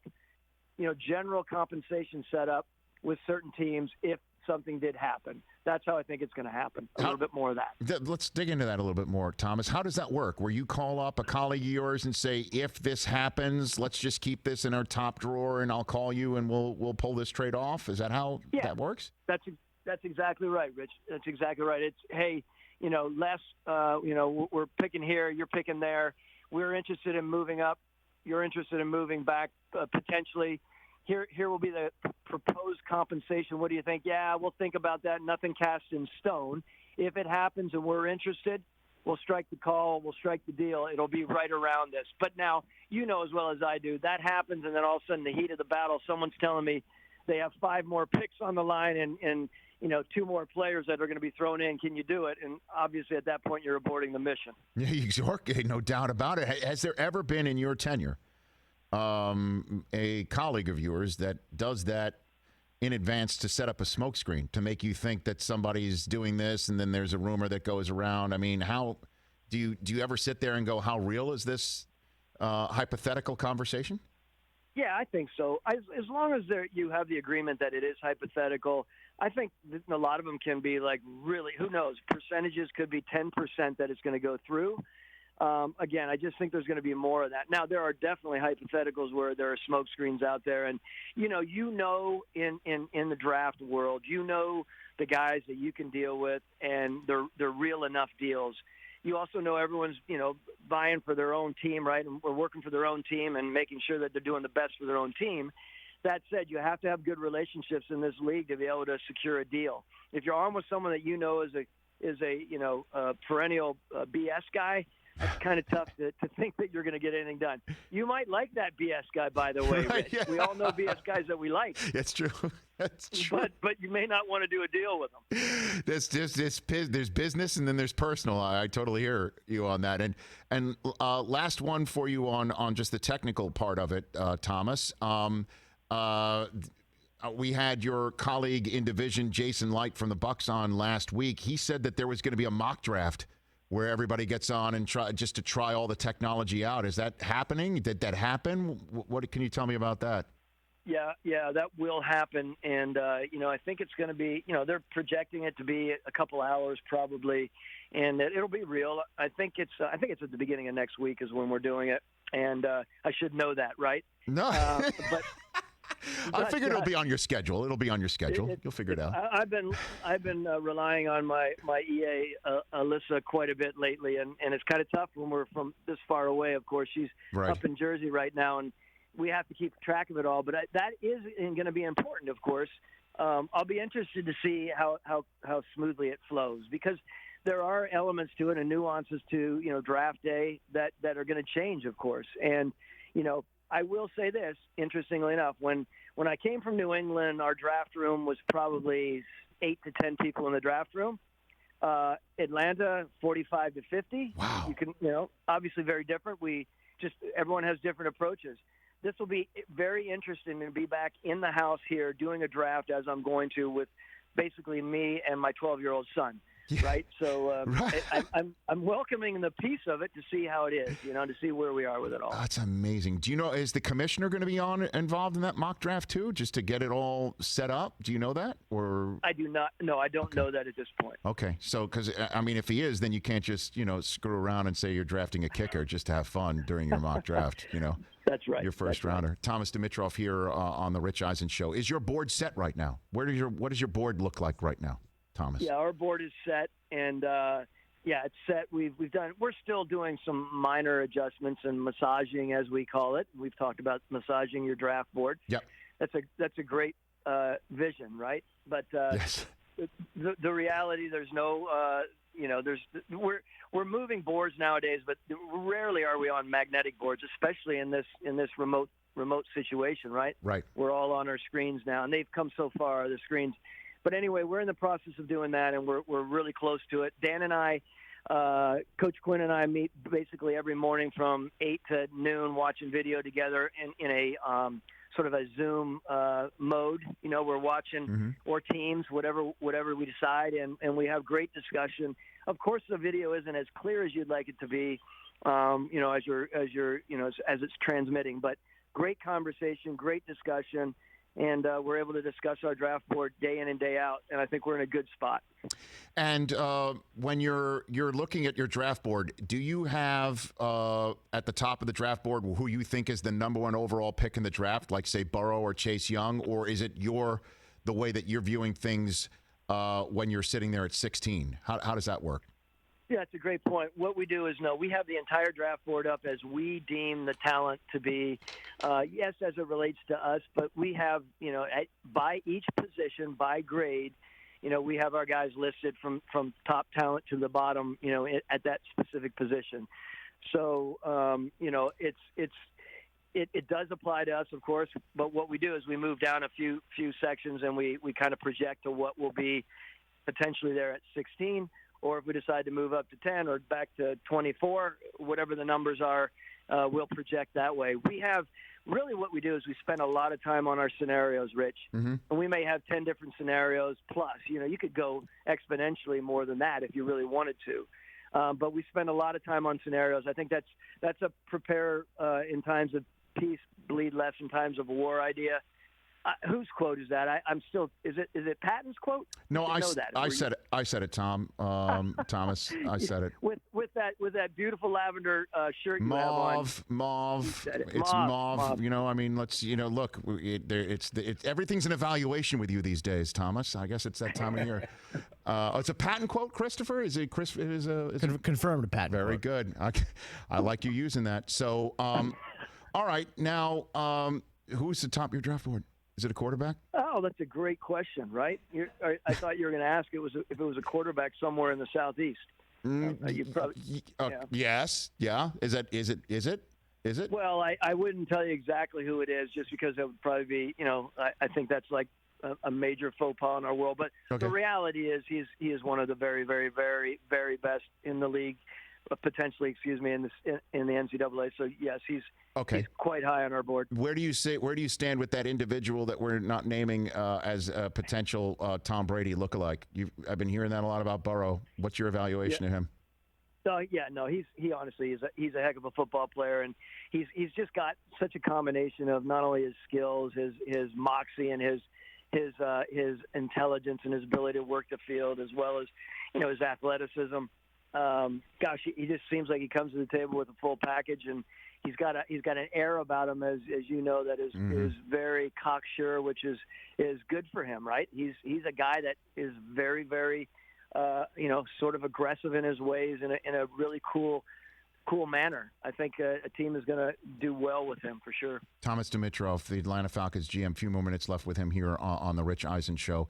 The Todd Gurley signing, Thomas, obviously him coming back to that area. We all know he's a Georgia Bulldog. That's just a huge signing. What's your concern about his health, Thomas? That's been the conversation about him for about a year and a half now. Well, it was interesting because we've talked a lot about it. And when I say we're very comfortable with it, we're comfortable with all the information that we have. It took us a while to release it, only because, like anything, you're crossing T's, dotting I's, as I mentioned recently. Yet you can't, of course, put your hands on any of your acquisitions, Todd Gurley being one of those. So it is a little more complicated. We do have it worked into our contracts, however, that we're protected and the player's protected, given today's situation with COVID and such. And so until we get Todd here in our building, to that point, we are communicating with him through our docs and our trainer and such, and making sure that he is feeling good and his workout situation is appropriate, where appropriate, of course, and making sure he's healing up properly and rehabbing properly, whatever that may be, even if it is or isn't, that he's feeling healthy and he's approaching things in the right way. We can't wait to get him here.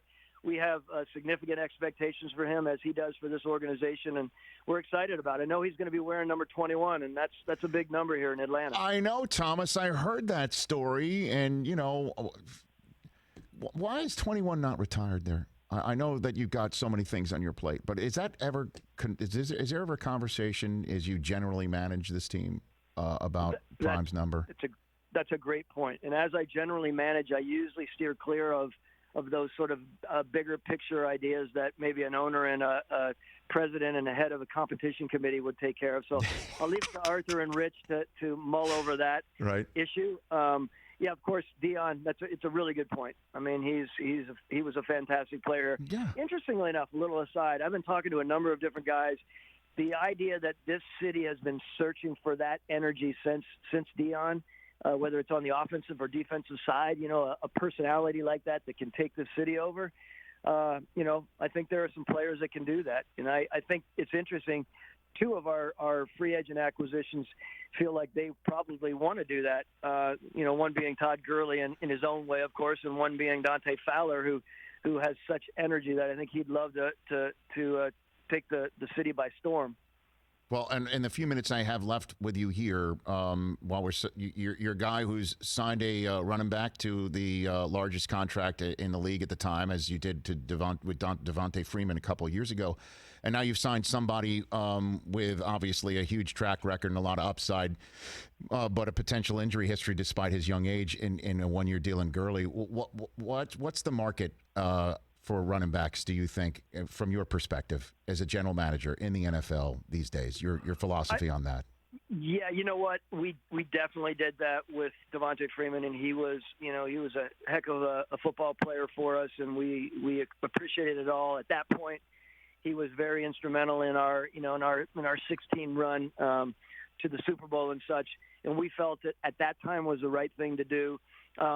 Now, as you move forward, I believe as a league, as we move forward, I look and realize there are some really, really good football players out there, some at the top of the draft, some in the middle of the draft. The thing with this position, as you know, the idea that you can win and significantly win and produce with running backs in the middle of the draft is a really attractive thing for a lot of people.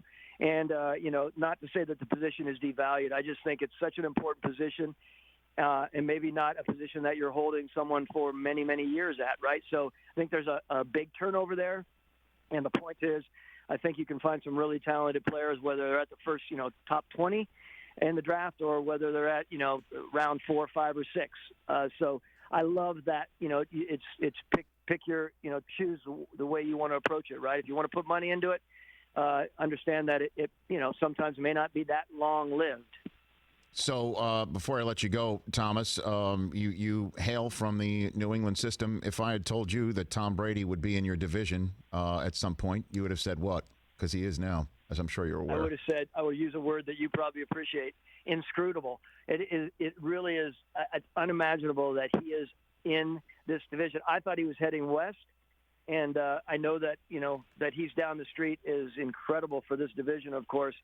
I still think he's the best to play the game, and hopefully he continues to focus on other things too, like his I don't know, wasn't he doing something there with Tampa Bay or something like that. Tampa Bay, yeah. I mean, he's the man's a walking trademark. I guess Unbelievable. You never know He is that. Unbelievable. Do you want to help everybody out with that, Chris? Right there. Yeah. So inscrutable. Yes. It's an adjective. Yes. Derivative from the Latin word inscrutabilis. Yes. It means impossible to understand There you go. or interpret. Look at you, Thomas. I mean, you're just a jack of all trades. You really Well, are. honestly, I'm going to give you a little tidbit on it. Mhm. I use that word because it's much easier to articulate than unfathomable. Because sometimes we mess around with our tongue twisting there, right? So. All right, last thing for you. Andy Reid had that workout elliptical or I guess was it the Stairmaster? We think it was a In his Stairmaster. setup. Stairmaster, yeah. I mean, do you think he's using that? Do you think he's really using that? He had a towel over the he had a towel over the screen of it. Do you think he's using that, Thomas? I believe he's using it. After you win a Super Bowl, you're using it. You really think so? Do you have one of those? Is that in your setup room too? It's got to be, right? Your workout? No, I have more of the stationary bike thing. As you know, I'm more of a cyclist and cycling aficionado, so that's where I. Oh, you are the man, Thomas. Thanks for the time. Let's chat after the draft to see what you come up with, if you don't mind. I would love to, and I do not get on my spin bike in a mauve uni at all. Maybe you should, Thomas. I might. Maybe I you might. should. Thanks for the call. Thank you. That's one and only Thomas Dimitroff, longtime friend and friend of the program. The best. All right, when we come back, a huge pop culture artifact to add to our studio. Very excited about this. Artifact. And your phone calls at 844-204-RICH, and we come back to the Rich Eisen Show.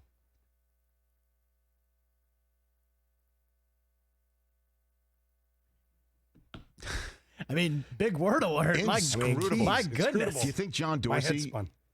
would use that word? What if I call up Mayock? Here we go. Mayock, use inscrutable in the form of a sentence. Least likely. Does inscrutable Rich, means here you we go. should shut up? Start bench cut. Okay. Least likely to use. Wait, do you have the drop? Do you have the drop? Start Hang bench on. cut drop? Hold on a minute. Hold on. It's okay. Take your time. Take your time. We're tap dancing. There it is. Start now. Bench Just sit down and be quiet. We or haven't done it in a long cut.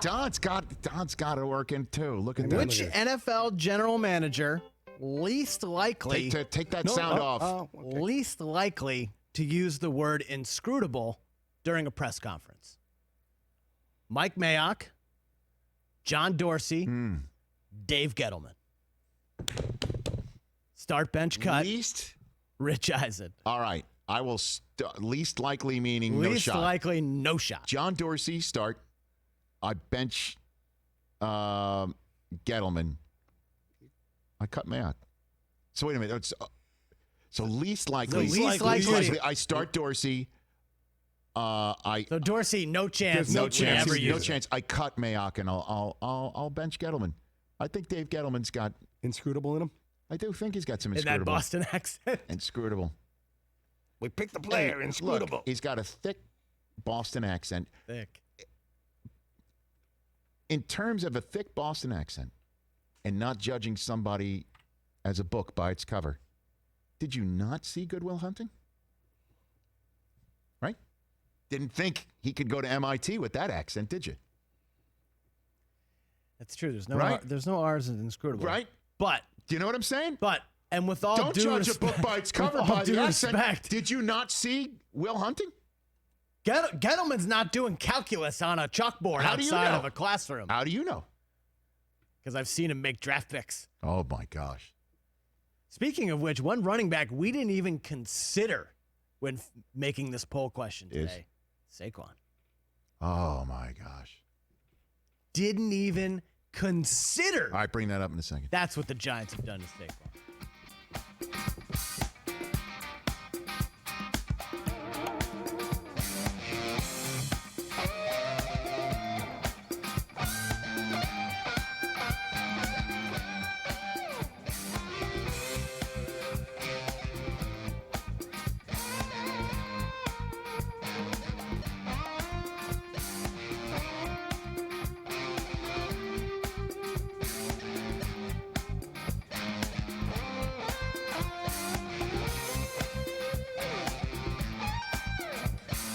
So, We'll take your calls in a second at 844-204-RICH, number to dial. Our poll question, which you can vote on at Rich Eisen Show, our Twitter handle, is what, Chris? For those, let's refresh and update and Reset. discuss, if you don't All mind. right, so Christian McCaffrey signed a huge deal yesterday, 4-year extension with the Panthers. Right. $64 million. He's the highest paid running back in the National Football League. Now, which running back is our question today? Would you want for the next 3 seasons? Okay. McCaffrey, Alvin Kamara, Ezekiel Elliott, who McCaffrey replaced as the highest paid running back, and Derrick Henry, who led the league in rushing last year.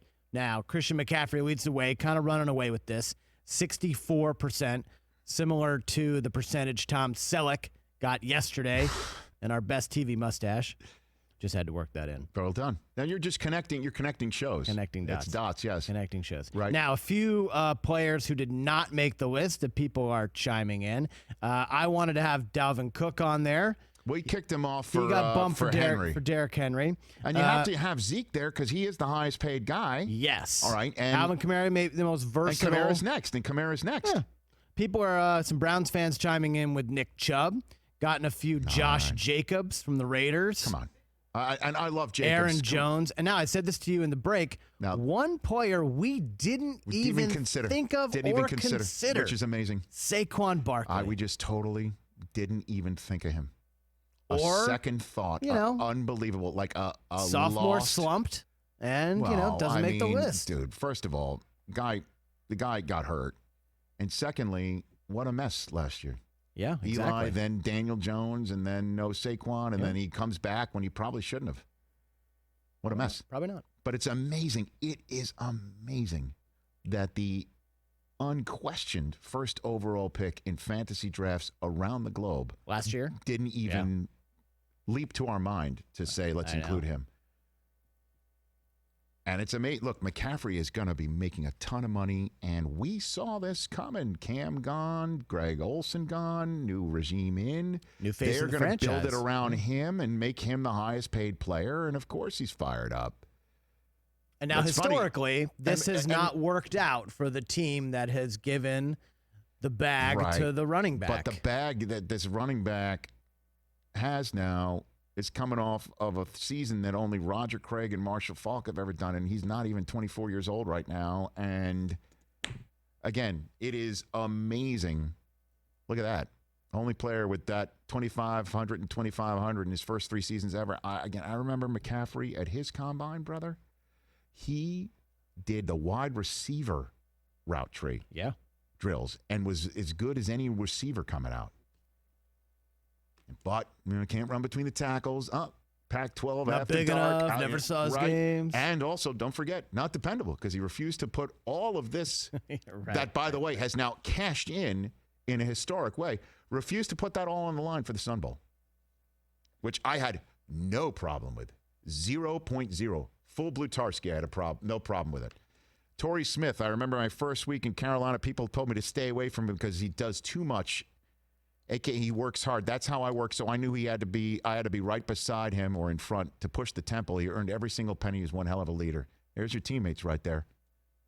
Cam Jordan likes it. Yeah, Panthers posted a funny meme. That guy sitting outside with the blank, change my mind. CMC, best running back in the NFL, change my mind. Sip Steve. I like it.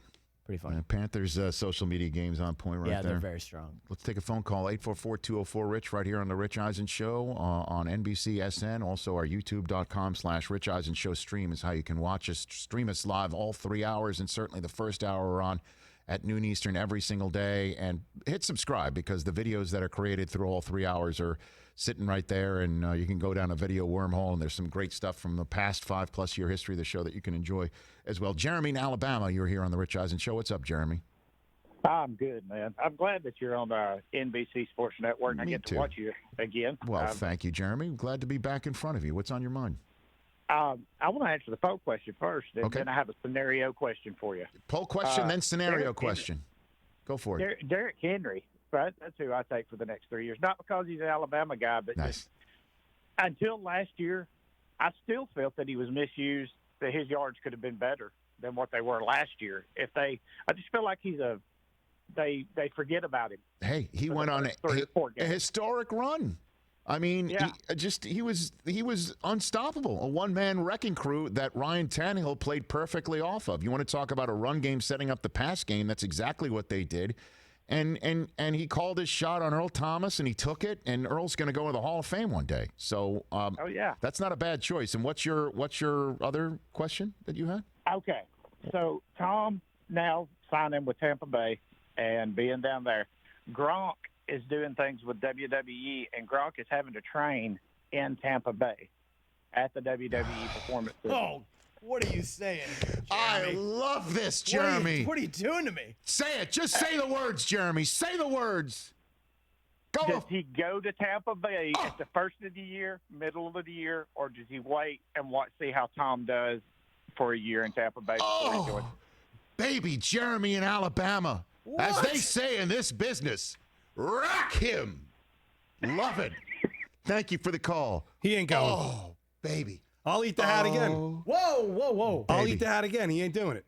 You said again, just to bring everyone up to speed, I'll if Gronk was going to come back this year, you were going to eat a portion of your hat. I'll eat the whole thing. Okay. That's how I know he's Brockman not. did have He's to eat done. a portion of the hat He this is year done. because the Eagles made the playoffs when he said they wouldn't. Hold on a second. Don't worry about it. This is so good because of two things. One, it keeps this story alive for another year. The Gronk comeback. The Gronk comeback. The Gronk comeback. And two, just when Patriots fans might begin to get used to Brady in a uniform other than your own, here comes Gronk to run it back in pewter. That would actually be funny for me. Why wouldn't he? It would be good. Why wouldn't he? Didn't Florida just name the WWE an essential business? Yes. Okay, Yes, so they Gronk's did. down there. Yeah, but I think he signed a contract with them. I don't know. Running Yeah, it back in but- pewter. Was that Tom Petty? Running back in pewter. Well, that was the original title of Tangled Up in Blue. Oh, got it. It just didn't. Stay retired, Gronk. Don't do this to us. Speaking of which, hold on a second. Speaking of spite. That's called a segue. Now, hold on a second. It's segue. Segue. Tom Brady's not in Tampa out of spite. Okay? He's No. not out of spite. No, He's no. not in Tampa out of spite. If he spite went to the store would be Dolphins, the Dolphins the would have Jets. opened up an NFL Yeah, spite store. exactly, yeah. Okay? The Buffalo. NFL spite store would have been Brady going to the Dolphins. The same way that Favre winding up in Minnesota, he opened up. He was the original spite store NFL owner of the last 10 years, right? That's true. He had to go to the Jets first before he was searching for the beans. Okay. He was searching. Reason why I bring all this up, as you know, we are huge Curb Your Enthusiasm fans here. We For those are. who are, again, if we're new to NBC SN audience, we are huge Curb fans here. Larry's been on this show. LD, Larry David's been on this show. Richard Lewis, you can check out his videos on our YouTube feed. JB Smoove has been an NFL, Rich Eisen show Super Bowl media night correspondent 5 of the last 6 years. So I reached out to my friend Jeff Garland. Oh my gosh, Jeff Garland's been he's been like our regular on this show, right? So I reached out to my Curb friends, Jeff Schaefer, the executive producer, director, writer, and I said to him, I want something from you, okay? Because he put us, you and I, on Dave, right? We did He put us on Dave, cameo and for a Little he Dicky show. put us on The League back in the day. That's right. That's right. When RG3 was drafted in the league. RG3 and You welcomed Trent him in. Richardson. Trent Richardson. Oh, Yeah. my gosh. That's how long ago it was. All right.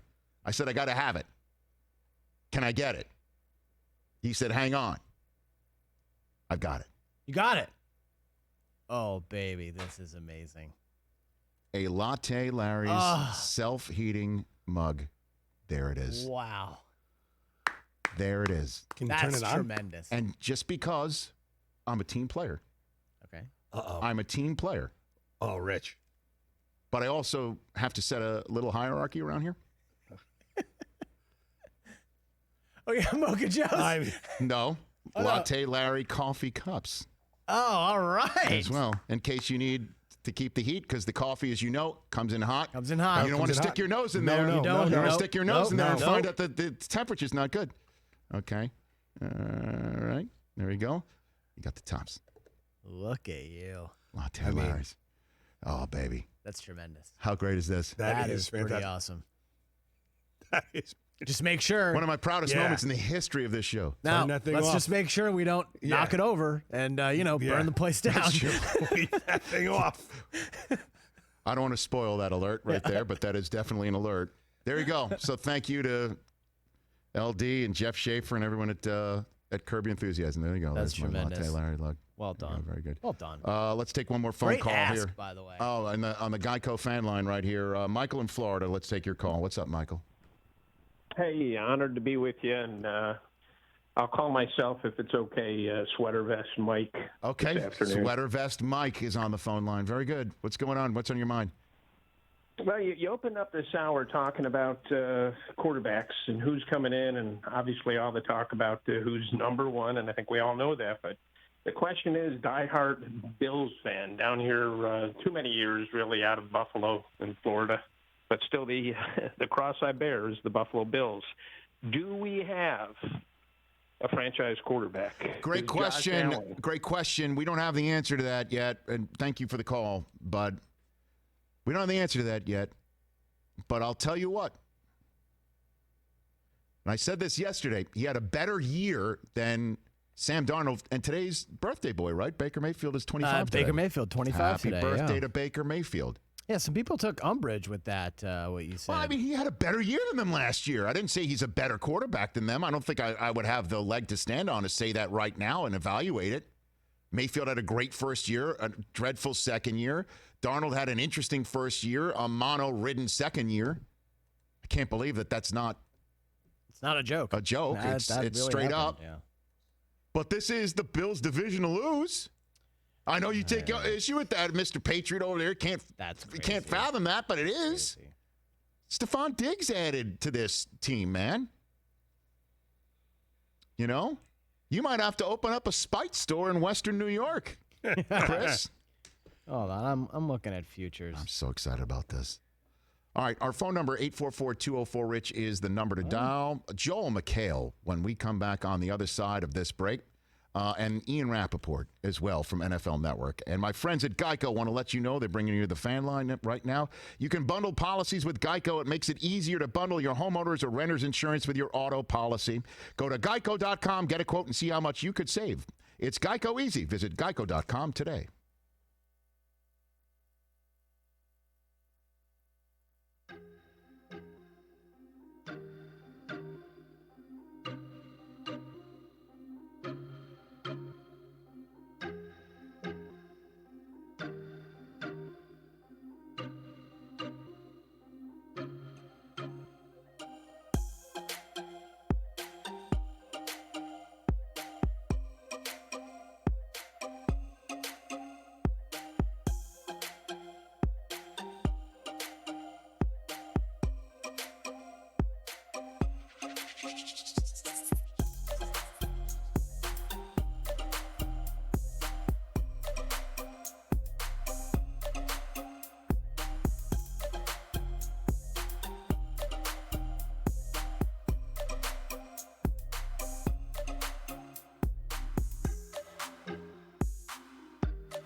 It's a big day for us here at the Rich Eisen Show. Excited. Yes. This is the Rich Eisen Show. Warm up the cockles back here and just kind of, let me get a little sip of. get yourself ready. Great album, Warm Up the Cockles. Live from the Rich Eisen Show studio in Los Angeles.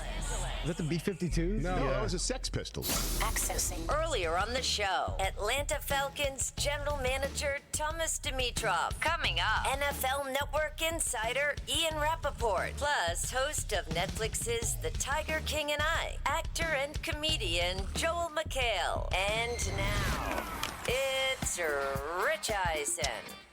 Final hour here on the Rich Eisen Show on NBCSN, as well as our YouTube stream, youtube.com/Rich Eisen Show. Phone number 844-204-RICH. We'll take your phone calls. Ian Rapoport, my colleague from NFL Network, will be joining us right in the middle of your news update, Christopher. You're going to have your news update coming up after our first guest on our final hour. By the way, you can follow us at Rich Eisen Show, Twitter, Facebook, Instagram, YouTube. Again, youtube.com/Rich Eisen Show. And again, we're pleased to be on NBCSN these weekdays from 1 to 3 Eastern Time. Very excited. I got my Latte Larry's self-heating mug right over here.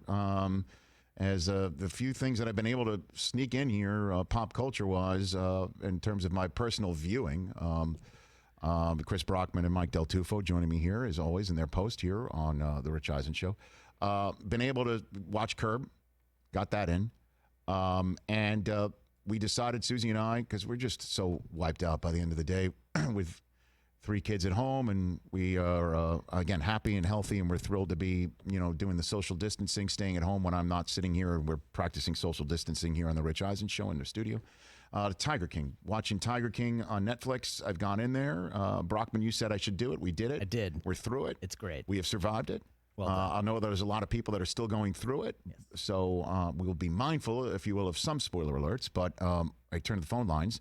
Back here on the Rich Eisen Show, a frequent guest here. He actually even guest hosted way back in the day in our first year in 2014.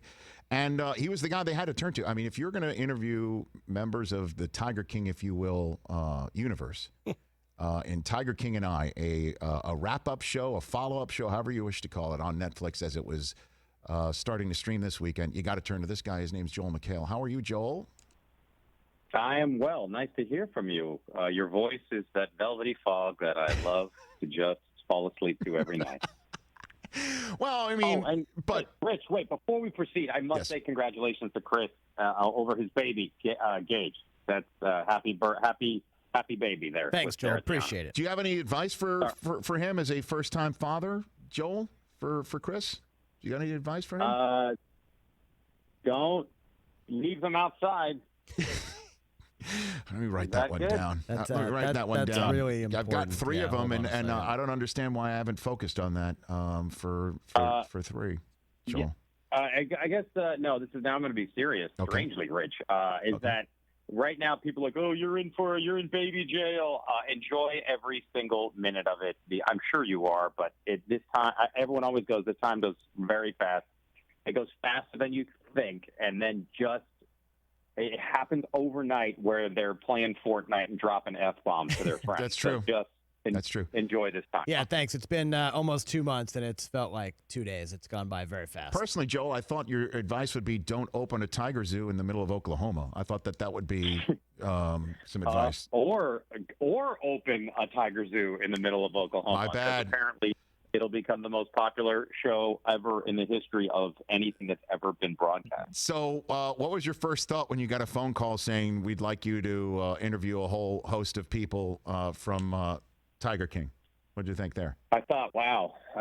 Ted Sarandos lost a bet and had to ask me to do it. So too bad for you, Ted. Right. Ted is a very nice man to me, and he runs the whole place. And he and Joel Gallen, I really don't know why, but I wasn't going to ask. And I don't know if they knew if they thought, here's a guy who loves snow leopards that you find in vans, Joel McHale, and which that if you have seen the first 5 minutes of the show, that reference will make sense.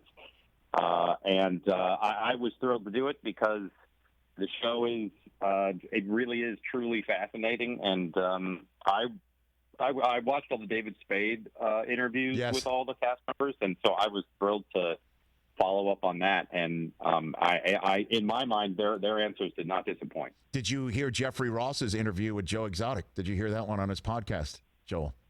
No, how long ago was that? It was an April Fool's joke that everybody actually took, that Jeffrey Ross somehow did get Joe Exotic on the phone. It really worked. Wow. This like Jeffrey That's Ross, amazing. he pulled it off. Good. No, Jeffrey. no, he didn't really interview him. That's why I was wondering, did you try? Did you guys try to get? Yeah. And we almost got him but it was because, from what I understand, there was some stuff going on with the virus and the jail, and he was being moved, or he was moved, or he wasn't. I wasn't sure, and so we had it scheduled for Thursday, the day the special was supposed to be released, but Right. then and we were pushing it, and we just couldn't wait any longer, and it was too uncertain, so we just went ahead with who we had, and if he's available, I would love to do another special. And yeah. What would you ask him? What do you want to know? Why did he wear a priest's outfit to Travis's funeral? That's a good one. That's a good first one. That's a good opener. That's strong. That's a good opener. That's a good opener. Yeah, I mean, I'm assuming right now he's possibly the happiest person ever that has been in jail. He's gotten everything he's wanted, and in that he is famous. I'm sure he couldn't even have imagined it. Maybe knowing him, he probably could have. So I've got I would have a lot of questions ready to go, and not all of them, because I wanted the interview to be. I didn't want to just be light affair. I wanted to be. I talked to each of them for about an hour, and they whittled each of those down to about 7 minutes. But I really wanted to have a conversation and get actual answers out, not just throw jokes out or anything like that. No, I know that the internet. Because this is a serious subject. I mean, and I think that's the ultimate aspect of this. Is Joel McHale joining me here on the Rich Eisen Show? Is that there's a lot of wild stuff, and it's like rubbernecking sometimes, where you're just driving slowly by and you can't take your eyes off of some sort of accident, or disaster. Yeah. But there is a lot of seriousness to it, and I noticed. Yep. Did you try to interview Carol Baskin as well, Joel? No, they didn't even, because I'm assuming, not surprisingly, they're not happy. She's obviously anybody who sees it, 99% of those people go, oh yeah, she killed her ex-husband. And they put I don't know if you saw the video on YouTube of her current husband, giving like a 10-minute argument as to how they were set up and all that stuff. I don't know if you saw that. I have not. I will do that. I will be in on that. And then they have a website. So I wanted it to be well-rounded. And I asked everybody on those interviews whether she did it, and they all thought she did. And no one's really addressing as much how Doc Antle is one of the creepier guys I've ever encountered with my eyes or ears, with his harem of women, and he actually said because I was doing a bunch of research, but he said in a radio interview about John Finley, and John Finley is the guy that had his shirt off for all the interviews, yes. And he had a couple of teeth, and now he has new teeth, obviously, gloriously new teeth. He said, Doc Antle said, oh, well, for the documentary, they made him keep his shirt off, and he already had fixed teeth, but they made him take out the teeth, do all the interviews that way, then put all the teeth in. And I was just like, nah, I don't think that was the case. And I asked him, and he's like, no. So that harem of women thing really, really was bizarre. No doubt about that. But in terms of wanting or if you wanted to be interviewed with your shirt off, you can relate to that, Joel, right? I mean, you would definitely do that if given the opportunity. I'm shirtless now. I didn't even know that. I wish we weren't just on the phone so I could actually see this, because I saw you on The Masked Singer. You had that shirt from the Hockey League collection. I mean, you were showing off your own guns on that one. You compare me to the ref. Who's the ref? Yeah, Hockey League. At Hockey League. I said you. I think you said hockey. Yeah, no. That I think I'll take that as a compliment because he had bigger arms than most of the players on the field, which is impressive. So I'll take that. So, I gotta shop it any way I can, Rich. I gotta get it out there, and it's just a small part of my midlife crisis. Well, come on, Joel. I mean, like, so compare Joel McHale now to Joel McHale at the University of Washington in that famous photograph that we'll show in front of the Rose Bowl. I was way bigger then. Look at I you. was almost. I'm 205 or 6, 7. It's like I'm always like between 210. I was 250 pounds in that picture. 250? So no kidding. I remember getting on the scale naked, as I do, and I was like 246, and I was like, "Oh my Lord, what's happened to me?" And I wasn't nearly as fast as Mark Bruner or Ernie Conwell or pretty much any of the assistant coaches, but still. Yeah, I was way bigger then. My butt was huge. So who was the? I missed that. Who was the quarterback for you back in the day at Washington? Who was throwing? Brunell. And yes, and then you also had your Damon Heward, and you had your Billy Joe Hobart. Well, then, what a quarterback room that is, Joel.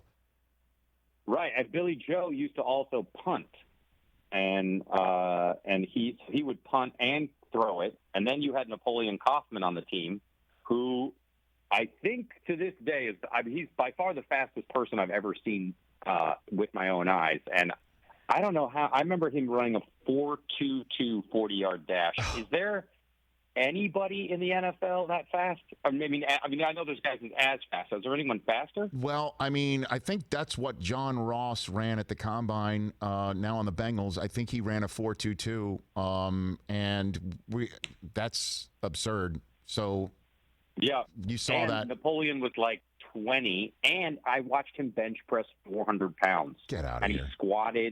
He was squatting 600. That wasn't even nearly as impressive as Ernie Conwell, who won a ring with the Rams, who now works for the NFL and is the nicest person you'll ever meet. He was 21. He was clean and jerking 365. He was benching 500, and he was squatting 800, and he ran a 4.44, something crazy. And I was just going like, Ernie, I don't ever want to meet you when you're mad, because he was stronger and faster than Mark Bruner, who was the starter and who became the captain of the Steelers and won a ring. Did he win a ring with Steelers? Yes, he did, I think. Or I was going to say then he went to the Texans. But anyway, those were the days. When did you realize I'm not cut out for football? I want to try something else and do, I guess, what you're doing now. When did that happen, Joel? Oh, that happened the first 5 seconds I started playing football. Like I stepped on the Come on. I stepped on that field and I was like, oh, I should definitely not be here. These people are serious. This is I'm going to get killed out here. And they were really I knew that I should be out of football when the night the team had the most respect for me was on skit night. What skit? I killed it. What skit was it? What'd you do on skit night? What'd you do? You remember? I made fun of. Well, they said that these seniors were like, little advice: don't make fun of the coaches because for whatever reason they're very sensitive. So don't do it. And so I was like, okay. So I made fun of the team doctor. And and so it was just a series of guys coming in with different injuries, and me, because the team doctor would always kind of look at it and go, "You can still play, though." Like he would kind of accuse them of not like, "How dare you come in here?" He was a nice guy, but then the injuries started getting worse and worse, and then finally a kicker comes in. The big joke: the kicker had a thumb, like a paper cut. And then I flipped out, and I was like, grab the cortisone, take him to the hospital. That was the big joke. That was the and laugh as you line. can see, really bringing down the house there at the Rich Eisen headquarters, the Rich Eisen Plaza. But that was the joke. Yeah. And the players, I remember DeMarco Farr was the first time he spoke to me. He was just like, that was really great, man. I was like, you never said that to me on the football field. And he's like, yeah, because you're terrible. And I'm like, thank you, Mr. Park. And now he's Joel McHale here on the Rich Eisen Show. Again, check out Tiger King and I on Netflix. And Joel, yes. So is it before I let you go? Is it possible you do this again if Joe Exotic is available? Is that a possibility, or we're done? I would talk to him. I would talk to him in a New York Minute because I asked everybody on there, and this is where I don't know why I got crap. I mean, it's fine because the internet's the internet, but people are like, how dare you ask those people if he should be in jail? And everyone unanimously thought he should be in jail. And I would like to get into some of the stories that, like, Rick Kirkham told about. I mean, this is a very heavy subject, and this is why I didn't want it to be, just a humorous interview, because when they talk about the animal abuse, I would absolutely talk to him about that stuff and see what he would say. Joel, you're the man. Thanks for the time. I know you got. Yeah. And hey, yes, sir. Rich, listen to my new podcast with Ken Jeong. It's called The Darkest Timeline, and it's about community. And it's Ken's a doctor, and he. Oh yeah. And he knows all about the COVID-19, and he distills it down really well. And he really needs it for his career because Ken Jeong's career is almost over, and I thought I would save it. Man, my kids, I'm going to earn dad points today when I tell them that I spoke to you, because they cannot get enough of The Masked Singer, and I know when you pop on there every now and then, it's a festival in our household, and they do, and the people that they think are behind the masks and costumes, it's so funny, because there is a standing rule in the house that they will get money from me and my wife if any Obama is actually in The Masked Singer, because they think it's always Barack Obama, and I'm like, I don't think that's happening. So that's one of the setups in our household. Maybe one of the daughters would do it, maybe, but I don't think Barack would ever do it. Good to chat with you. Yeah. Take care of yourself, Joel McHale. Thank you, Rich. I love being on the show, and again, Chris, congratulations to you and Sarah on little Gage, and enjoy every moment of it. And dear God, I hope there's NFL football this September. You and me both, man. Whenever. You're here, buddy. Well, maybe we'll chat after the draft or during the draft or something like that, Joel. We'll chat soon. Great. And go Seahawks, Seahawks for life, everybody. There you go. That's Joel McHale right here on the Rich Eisen Show. At Joel McHale on Twitter, Instagram, and check out his podcast with Ken Jeong, and, of course, Tiger King and I. Carol Baskin was uninterested, huh? In being interviewed. Shocking. She took a pass on that. Hard pass. Ian Rapoport, the latest in the NFL draft world, when we come back.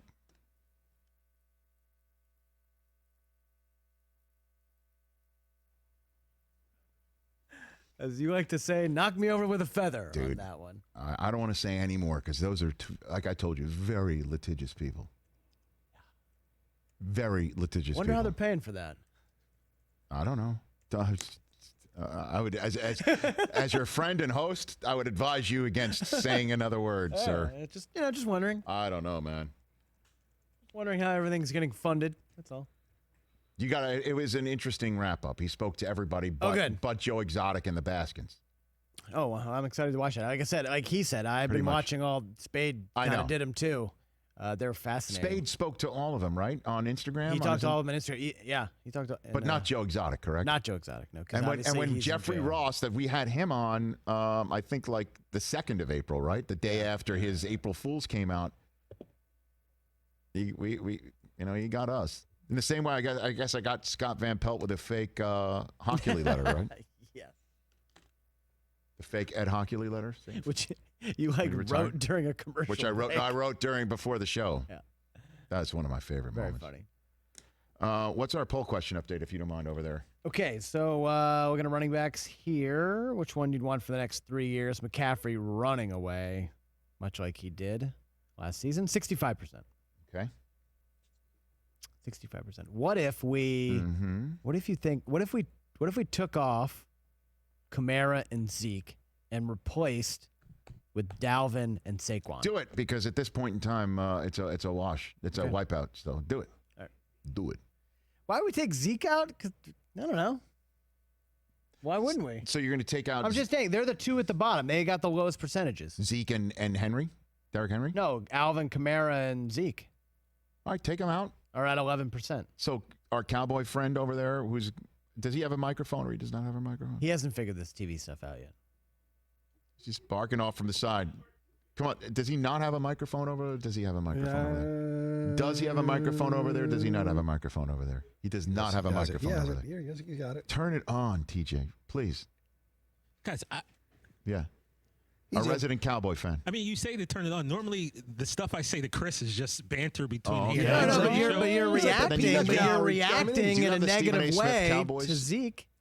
I look at this. I look at the poll, and then I read the comments in the stream, and I'm gonna go over here. I'm gonna do Phil Donahue this. Okay, if I could, I'm just gonna go find a spot in the studio here. That is one of my favorite drops. You got 30 seconds, TJ. Okay. Make your case for Zeke. TJ. How about this? Come on. No, I just feel like Zeke. Here's a guy 1,300 yards rushing and 12 touchdowns last year, and we got people saying that Zeke fell off or Zeke's not good. I don't think Zeke gets enough credit. Well, that's all the time we have for TJ. Unfortunately, we're done with our commercial break. Thanks for joining us, TJ. I'm so glad you got your microphone.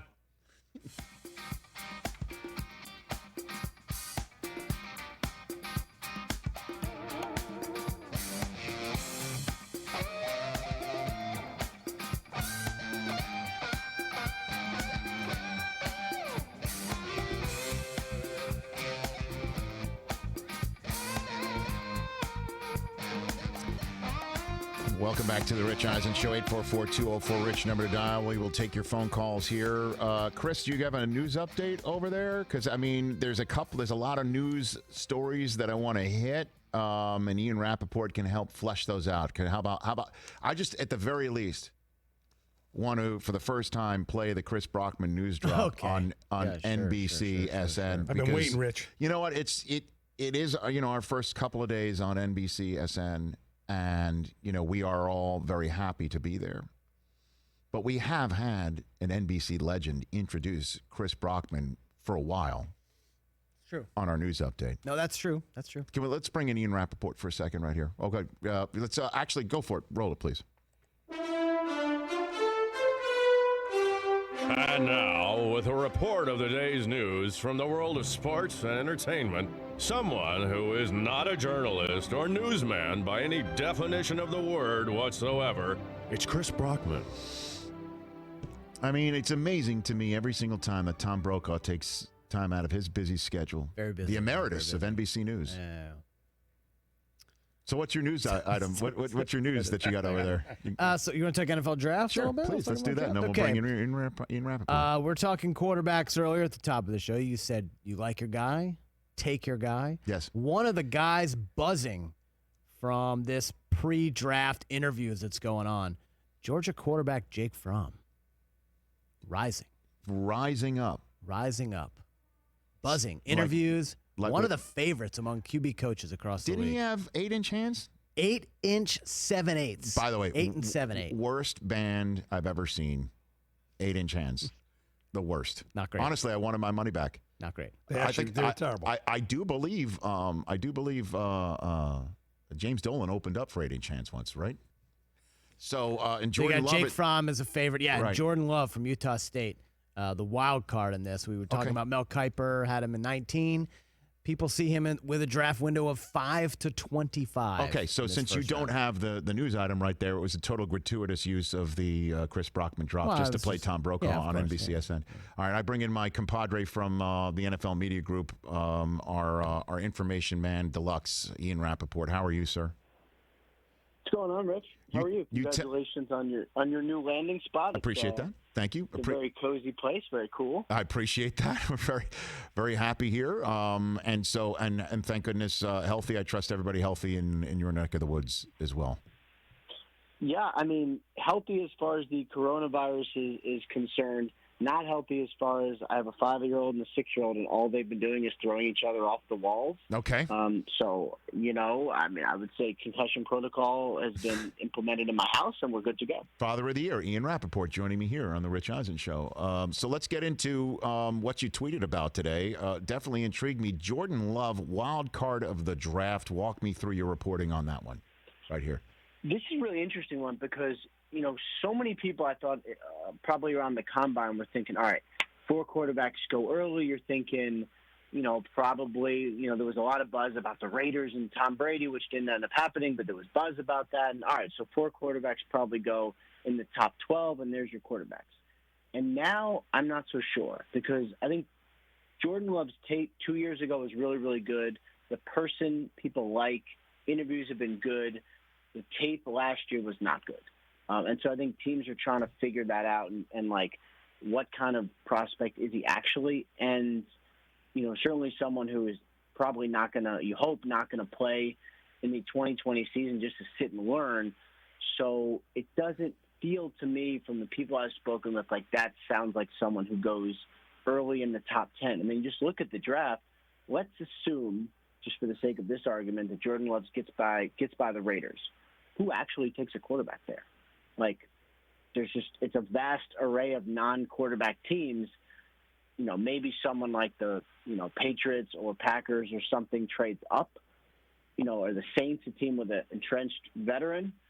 Brian Hoyer, Aaron Rodgers, obviously Drew Brees would be the veterans there. I say with a little bit of this, but that would be the thought, is someone in the late teens potentially trading up for Jordan Love and having him sit a year. Okay. And then, how does that not, other than the tape doesn't speak very well, it just continues to sound like the connective tissue to the Patrick Mahomes story, right? That the guy's got a ton of talent, an absolute ton of natural talent, and doesn't have to play for a year and can learn a system, and then year 2, off we go. Maybe he wets his beak a little bit in a Week 17 start. But walk me through what evaluators are saying about Jordan Love that might not be so Mahomes-ish. What you're hearing? Well, there is definitely some Mahomes stuff there, because you can watch him make certain throws, just kind of the loose athleticism, the way he kind of carries himself, his success in a similar system. There's a lot of Mahomes there. But I think last year at Utah State, decision-making not good, just, inaccurate throws, just pure inaccuracy. I think that's the kind of thing that they're having trouble with. So it's like, there's so much to like from a just pure ability standpoint. Like, he looks like a pitcher. Like, the way he delivers it is so fluid and so athletic that, you can take that and turn it into a football player, and just might not be there yet. And what's interesting, similar to Mahomes, that causes you to slide a little bit because you don't know what you're actually getting, and probably ends you up with a better team. And I think for Mahomes, it worked out pretty good. Of course it did. Ian Rapoport here on the Rich Eisen Show. You said you haven't spoken to a single team that does not believe Burrow being number 1. You haven't heard from a single person that does not think that the kid who just threw 60 touchdowns isn't the first overall pick in the draft.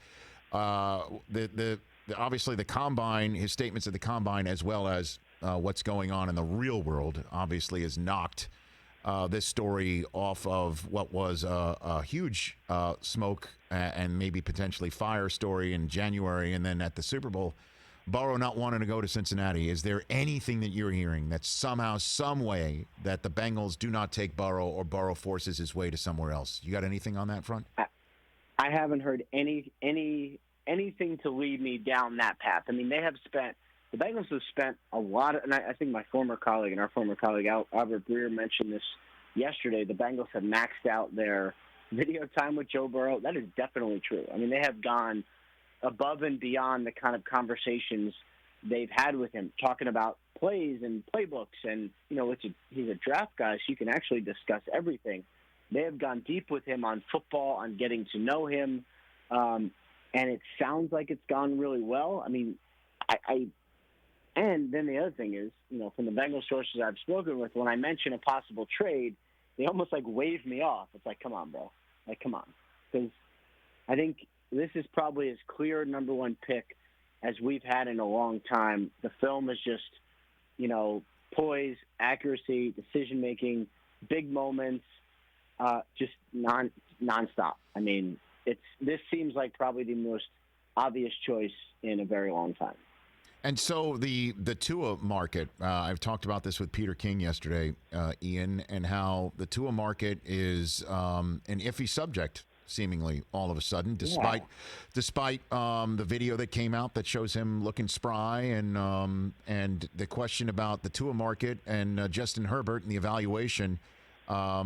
Mel Kiper having Herbert over Tua in his mock draft to Miami. What are you hearing about on that front behind Burrow and the quarterback scenario? I wouldn't be that surprised if Herbert goes over Tua. There's a lot fewer questions. I mean, you have some questions with Herbert where it's like you want a little more. And I think anyone who spent time watching him just from the TV copy, not all 20, just like the regular TV copy of Herbert, you say, there's so much there, I want a little more, just some more plays. But as far as questions go, that's basically it. Like, he's a good, smart kid, looks like a quarterback, great hair. I mean, there's a lot to like there. With Tua, there's just a lot more questions. And the problem is, Rich, everything health-wise he's done perfectly. Scans are great. He had no loss of blood. His mobility is great. He looks athletic. He looks like a quarterback. You still don't know what's going to happen in like 3 years or 2 years or 5 years or 20 years. It's just you just can't predict it. And so no amount of discussions will help you predict what's going to happen basically to his body. And then the other thing is, like we were talking about with Jordan Love, once you get, like, let's say somehow that the Chargers go, you know what, we're rolling with Tyrod, we're going to take a left tackle, and we're just going to be okay.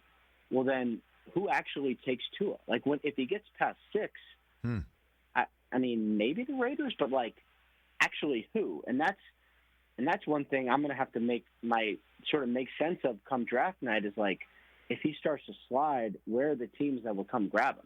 Well, what about Jacksonville? I mean, Jacksonville's sitting there towards the end of the front 10, and they have Gardner Minshew. Obviously, Minshew mania was terrific. The question is how sustainable might he be as a quarterback in this league, as a starting quarterback in this league?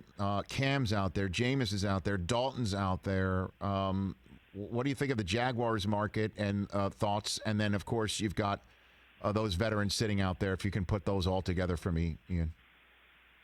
Yeah, I think for the quarterback market for the Jaguars, I mean, I've heard some Dalton stuff. I know they're interested. I don't think they trade for Andy Dalton, but I know that they're interested in him as a possible backup if he gets released. I have not heard anything, and I do believe at some point they bring in a backup quarterback. I haven't heard that they would take a starting quarterback in the top 10. I mean, to me, they seem more like a team that either one could trade out and just fill different holes on the roster, or like Isaiah Simmons would be someone who you could see if he's even there, just moving them all around the defense and having some fun, being sort of like the kind of like Cam Chancellor basically in that Seattle-ish defense. For them, I mean, they seem like they're going forward with Minshew mania, and the trade of Nick Foles, to me, all but solidified that because they weren't even going to let a training camp competition happen. It is all, mustache going forward for Jacksonville. So what about Jameis and Cam? Anybody talking to them right now, or they're just going to wait till after next Thursday? See what's up. Cam wants to be a starter. I would say at least the chance to compete for a starting quarterback job. I don't see one out there right now. So my sense is Cam is going to wait until there is one. He's got money, obviously. It's not like he needs it. I would not be surprised to see Cam waiting, and it's August, and there's a quarterback injury, and there's Cam still available. It's basically the same answer that Sam Bradford was, except you don't have to trade for him. And then there's Jameis. And then there's Jameis, who, I'd be honest, I was a little bit surprised that he didn't end up back in Tampa, backing up Tom Brady. I feel like that would have been a good opportunity for him. That's another one where, I haven't quite found a spot for him. And I mean, he's going to sign. I imagine he'll be on the team. Probably not going to be for a lot of money. He'll be a backup. I just think, unless I'm crazy, it'll probably be whoever misses on a preferred, early to mid-round quarterback in the draft probably says, you know what, I'm now going to sign Jameis for a couple million a year, and whatever I get, I get. Ian Rapoport here on the Rich Eisen Show. You also said Jake Fromm is suddenly rising up boards, or at least creating some buzz. Walk me through the quarterback draft board after Love, which obviously includes Herbert, Tua, and Burrow above him. Walk me through that, how you're seeing everything. I think it's right now it seems it's Jacob Eason, who is another one who looks just like a quarterback, has an incredible arm, throws it like a baseball player, and sometimes doesn't always exactly reach the intended target. I mean, I've heard anything from him, from Eason, from, maybe late 1 to like 4th rounder. I think he's kind of all over the map. I think Jalen Hurts has had a really, really good pre-draft time. To me, going in, I felt like he was a 4th rounder going into, say, like the Senior Bowl or the Combine. And now I wouldn't be surprised if he's a 2nd rounder. Teams like maybe the Raiders take him in the 2nd round or something like that. Packers, Chargers, if they go tackle. I think, Hurts is probably looking pretty good there.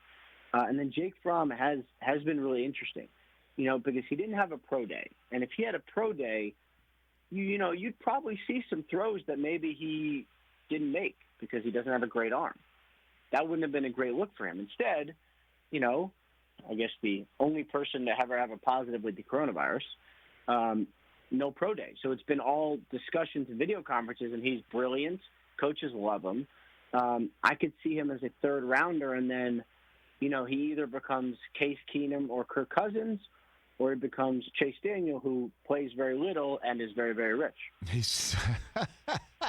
That is one way to put it right there. Are the Patriots in the quarterback conversation for the draft? And if so, how? I mean, walk me through your reporting on what New England's quarterback room is going to look like this fall and how it might be affected over what happens next weekend. Yeah, I would say the Patriots are very firmly in the quarterback mix. They're so far back, so I'm having trouble figuring out, what are they actually going to do? Because, they're up in the 20s.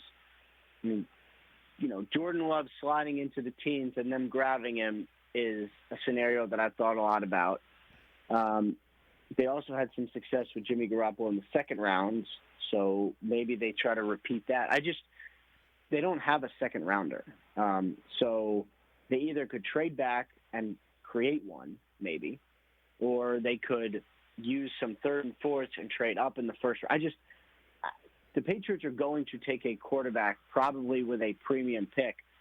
I would just imagine it's not at the pick they currently have. So I see the Patriots moving up for a quarterback or sliding back and then maybe also taking a quarterback. Well, I mean, obviously, teams aren't going to show their hand before draft at all, and the Patriots never show their hand. And Belichick speaking yesterday, I mean, good luck trying to figure out how they evaluate Stidham long term, or, when he's asked about Brady, and his response was essentially, yeah, we went through all that, and I guess his asked and answered was never being asked, and his answer was in his press release statement. That's just it was classic up in New England to just shut the whole thing down. But, I guess that's the question, is how does Belichick view Stidham right now? And him and McDaniels view Stidham. He could love him. We have no earthly idea, do we, at all?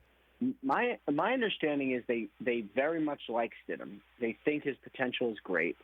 There's a lot of positivity and a lot to like. The problem is they don't actually know because he's never done it. And he's been in games, but it's when you're the guy, life is different, right? Like you spend your life doing interviews and production meetings, and you're leading meetings, and you're taking responsibility, which is very, very hard because sometimes people are not entirely nice to you. And when you throw an interception, it's just life as a starting quarterback is hard. And they don't know how he would react. And so I don't think that they're going into the draft saying, all right, we got Stidham, we are good, like the Chiefs did with Mahomes. It's not like that. I think we're going to add to the quarterback room. We'll put them together in, God willing, July and August, and see what happens. I mean, my guess right now is Brian Hoyer's the starting quarterback of the Patriots in 2020, but I think that is something that will be ever evolving as we get through next season. Ian, you're the man. Thanks for the time. We'll chat next week. Always enjoy hanging out, Rich. Thanks for having me. You got it. Thanks very much. Ian Rapoport here. Look, it's guesswork, obviously, because it's Belichick knows what he knows and nobody else knows, right? Exactly. But if he's correct and Brian Hoyer is your starting quarterback in 2020 in New England, you may not. You have that privilege is now revoked of you giving me a side-eyed look when I say it's the Bills' division to lose next year. You are no longer allowed to do that. If that is the case, you may not. It's. I mean, obviously, it's a free country. You may make that face. You can put no explanation for what happened. Thank you. The Bills are the betting favorite, so I'll stand down from. I don't understand what you mean by stuff like that. It makes no sense to me when you mention those types of confusing terms like favorites and betting. Unfrozen caveman lawyer. Okay, 844-204-RICH, number to dial. The Jalen Hurts thing I want to hit on a little bit more when we come back here on the show.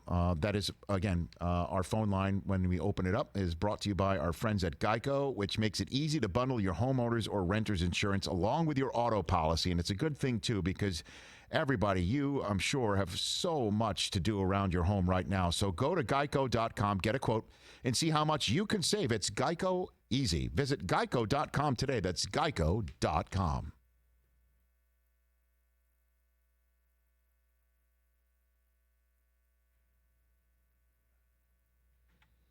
Okay, everybody, welcome back on the program.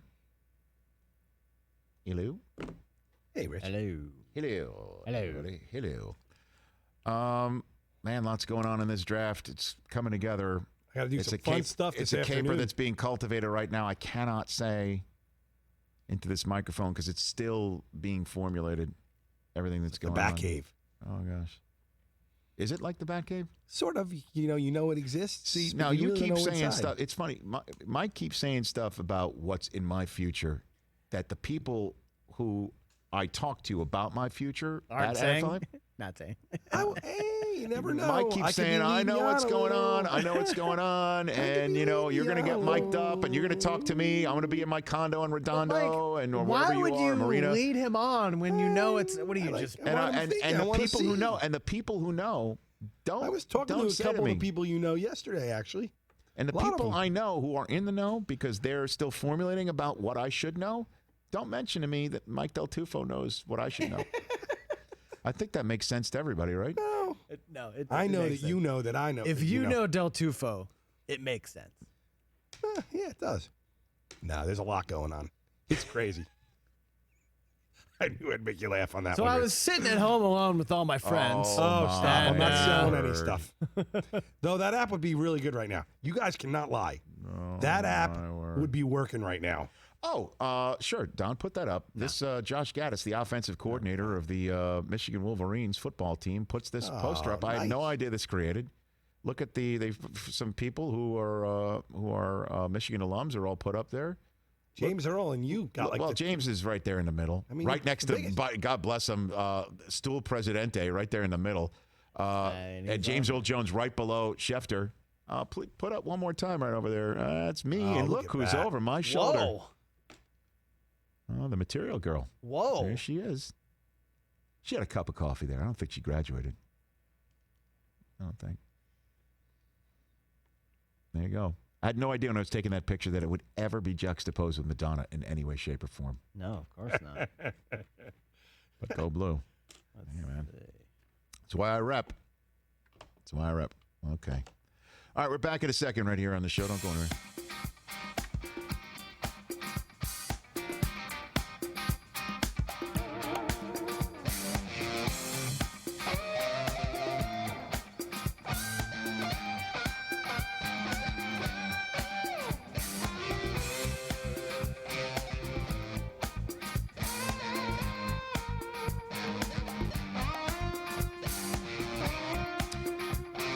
.204-RICH is the number to dial. That number has been dialed by Nico in Seattle, Washington. What's up, Nico? You're here on the Rich Eisen Show on BCSN as well. What's going on?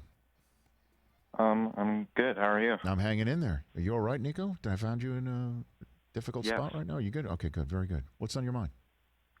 So I'm from Seattle. I'm a big Seahawks fan, and I was wondering what your thoughts were on Jadeveon Clowney and whether or not we should try to re-sign him. I don't know what is going on with him because the number of pass rushers that have broken the absolute bank from the new league year to this day, and Clowney's still out there, I do not understand it. I don't get it, and I'm just imagining, I guess now teams are saying, let's go through the draft to see what's going on.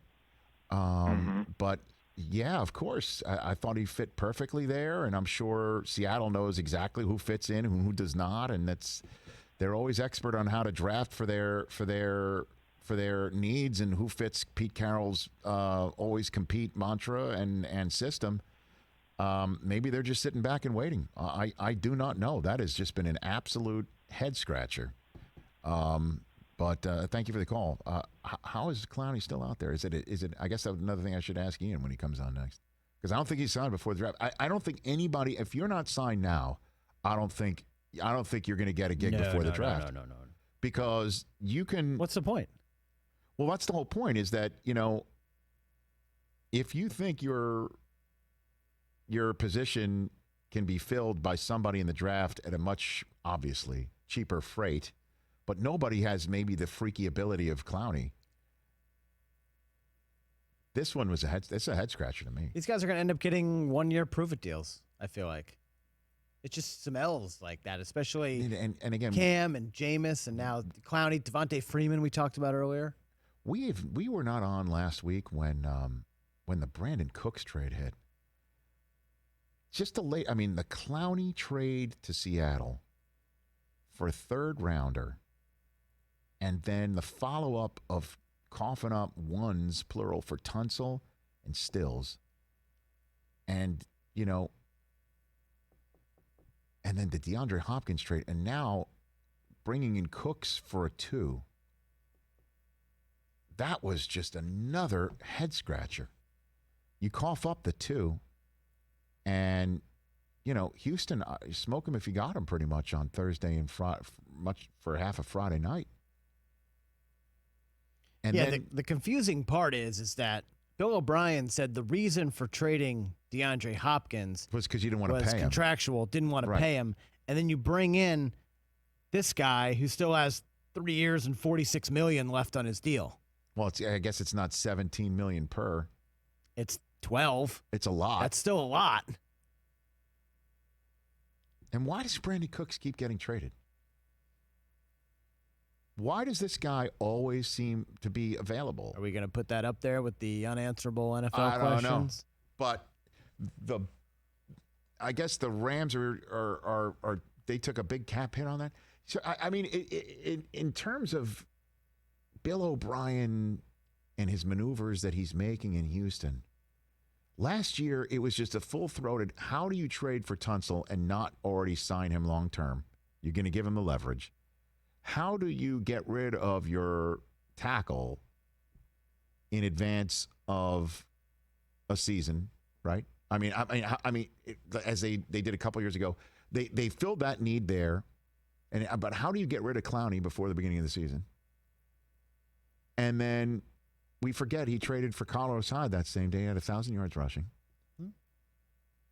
And everybody's like, Bill doesn't know what he's doing, and this is why you don't give the full keys to the car to your coach, because he makes decisions on roster decisions based on the way he feels as a coach, and that's the reason why you separate those churches and states in the NFL.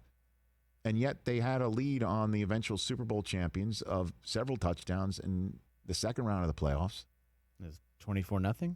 What if Watson comes back next year and Cooks, and heaven forbid, Will Fuller stays healthy, and Stills and Fuller and Cooks and David Johnson has a renaissance?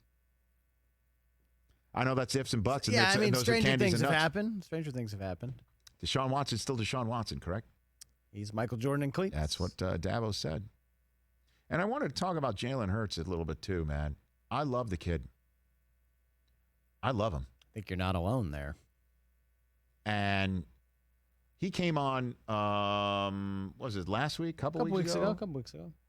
And I asked him a very simple question, and I really love the answer. What does an NFL team get with Jalen Hurts? Well, I'm a dog, a relentless competitor, and I'm going to work my tail off every day, try to win ball games. I've done a pretty good job of that, and just most importantly, impacting the people around me to my best ability. I think that's the biggest thing is, can a guy impact guys and bring guys with him, and just bring a presence about himself to the organization and to the program. So, I'm looking forward to what the future holds for me, and I'll just continue to work my tail off and try to take steps every day to be the best player, quarterback, and man I can be. Now, I know you might sit there and say that's what all prospects say,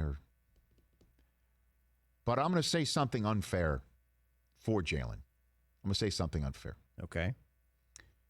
Is there a franchise in the NFL that has fared well, where it worked out to take somebody who comes into the league with a chip on his shoulder from a big-time college football program, a chip on his shoulder because he was frequently overlooked, because he lost his starting role on occasion to another person that was highly touted in terms of recruitment. I can and think that person of came in and that person one lost type player, lost his job, lost his role, overlooked, not a first-round draft choice. Chip on his shoulder, fire within, always working to make him better. Is there a team that has succeeded with that individual being drafted? Yeah, he's not on that team anymore. That's correct. You know, look, I think I know where you're going. I believe in stuff like that, and I believe so does Belichick, who can call Saban and find out about this kid. Another thing, we're not playing the soundbite. I did ask him, he's been Zooming or video conferencing with teams. Is one of them, an all-time great who knows one of your former coaches? And he said, no comment. Just thinking, who loves to trade back in the draft, like almost addicted to it? Who loves to constantly take one draft choice and turn them into 2 and 3 to the point where you can't even connect the dots? It's like the beautiful mind board. You can't even figure this thing out. Right. Really. Can't even figure it out. Oh, yeah.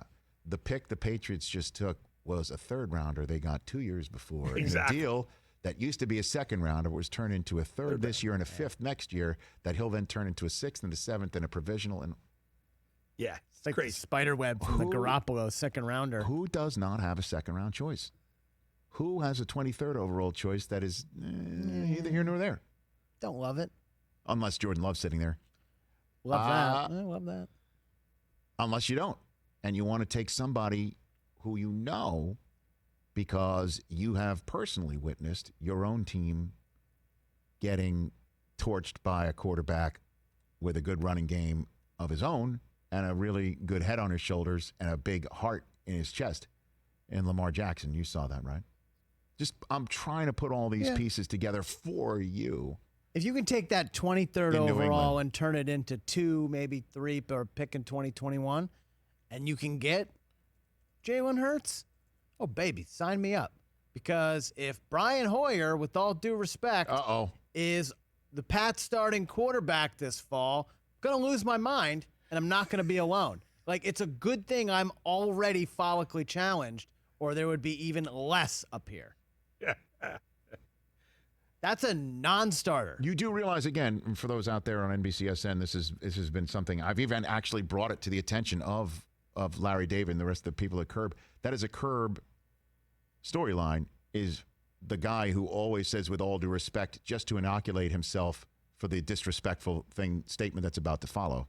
That was very disrespectful of Brian Hoyer. He's had a fine career as a backup. As I told you, for him. You may not, if Hoyer is your starting quarterback next year, you may not look at me and say that I'm crazy to say that the AFC East is the Bills' division to lose. It is their division to lose. I'm going to say this right now. If Hoyer is the starter next year, the tank for Lawrence is on. There's no way the Patriots will get that high up. The tank for Lawrence, you've got to win one game. You've got to win 1 or 2 games for Trevor Lawrence. Did you see Brian Hoyer play quarterback last year for Indianapolis? There's no way the Patriots are in the running for Trevor Lawrence. Did you see him? Unless they make some sort of Mike Ditka type trade to get Ricky Williams type stuff. There's no shot. You can put all those memes of Trevor Lawrence in Patriot uniforms. There is no shot. Forget it. That got one in my bedroom. To use a phrase that I think, as you as a New Englander could relate to, Trevor Lawrence is not walking through that door in Foxborough, Massachusetts. Come on, man. You've got to win 1 or 0 2020 games to have a shot at him. And then you've got teams that might have 2 or 3 2020 wins with a ton of draft capital in their back pocket that you in New England do not have. I realize he's not coming. .0. There it is. But what I'm saying is, Hoyer better not be the starter this fall. That's all I'm saying. I mean, this is going to be great. You don't go from Tom Brady to Brian Hoyer. And then let's just kind of bring it all full circle here on this show that I appreciate Thomas Dimitroff, Joel McHale, and Ian Rapoport for appearing. And Jim Nantz is on tomorrow, and we're going to continue to add more guests to the list. We'll say hello to our friend Jim Nantz of EBS. Let's not forget, I believe it was Jeremy in Florida who called in today. Great phone call from our phone caller putting out there. A little chestnut I didn't even think to put out there. Gronk. Still carrying a flame for TB12. No. He didn't do it last year. Why not? Why not? O.J. Howard doesn't do it or he gets hurt. Cameron Brate. Cameron Brate just doesn't cut it. Yeah. Here comes Gronk. Gronk and Bruce Arians attached to the hip is the tight end coach combination we as Americans deserve. Another one, Rich. 0.0. I am Rich Eisen, and I approve that message. And we are going to bang that drum. I love that. What a great little thing. Because if Brian Hoyer's a starter, and just as you get used to Tom Brady wearing pewter, here comes Gronk to join him. Oh, man. It would actually be funny as a Patriot. He wouldn't, I know. Non-Patriot. Well, he's a Giant fan and a Patriot hitter. You'd love that thing. Exactly. Our final poll results, Christian McCaffrey takes it today at Rich Eisen Show. Oh, yeah, Christopher? 65%. There you go. Christian McCaffrey, congratulates to him getting all that bag, and he's the running back that you believe would be the best to have on a roster over the next 3 years. As for our next show, we will see you right here on NBCSN at 1 Eastern on Wednesday and on our youtube.com/Rich Eisen Show stream at noon Eastern. See you Wednesday.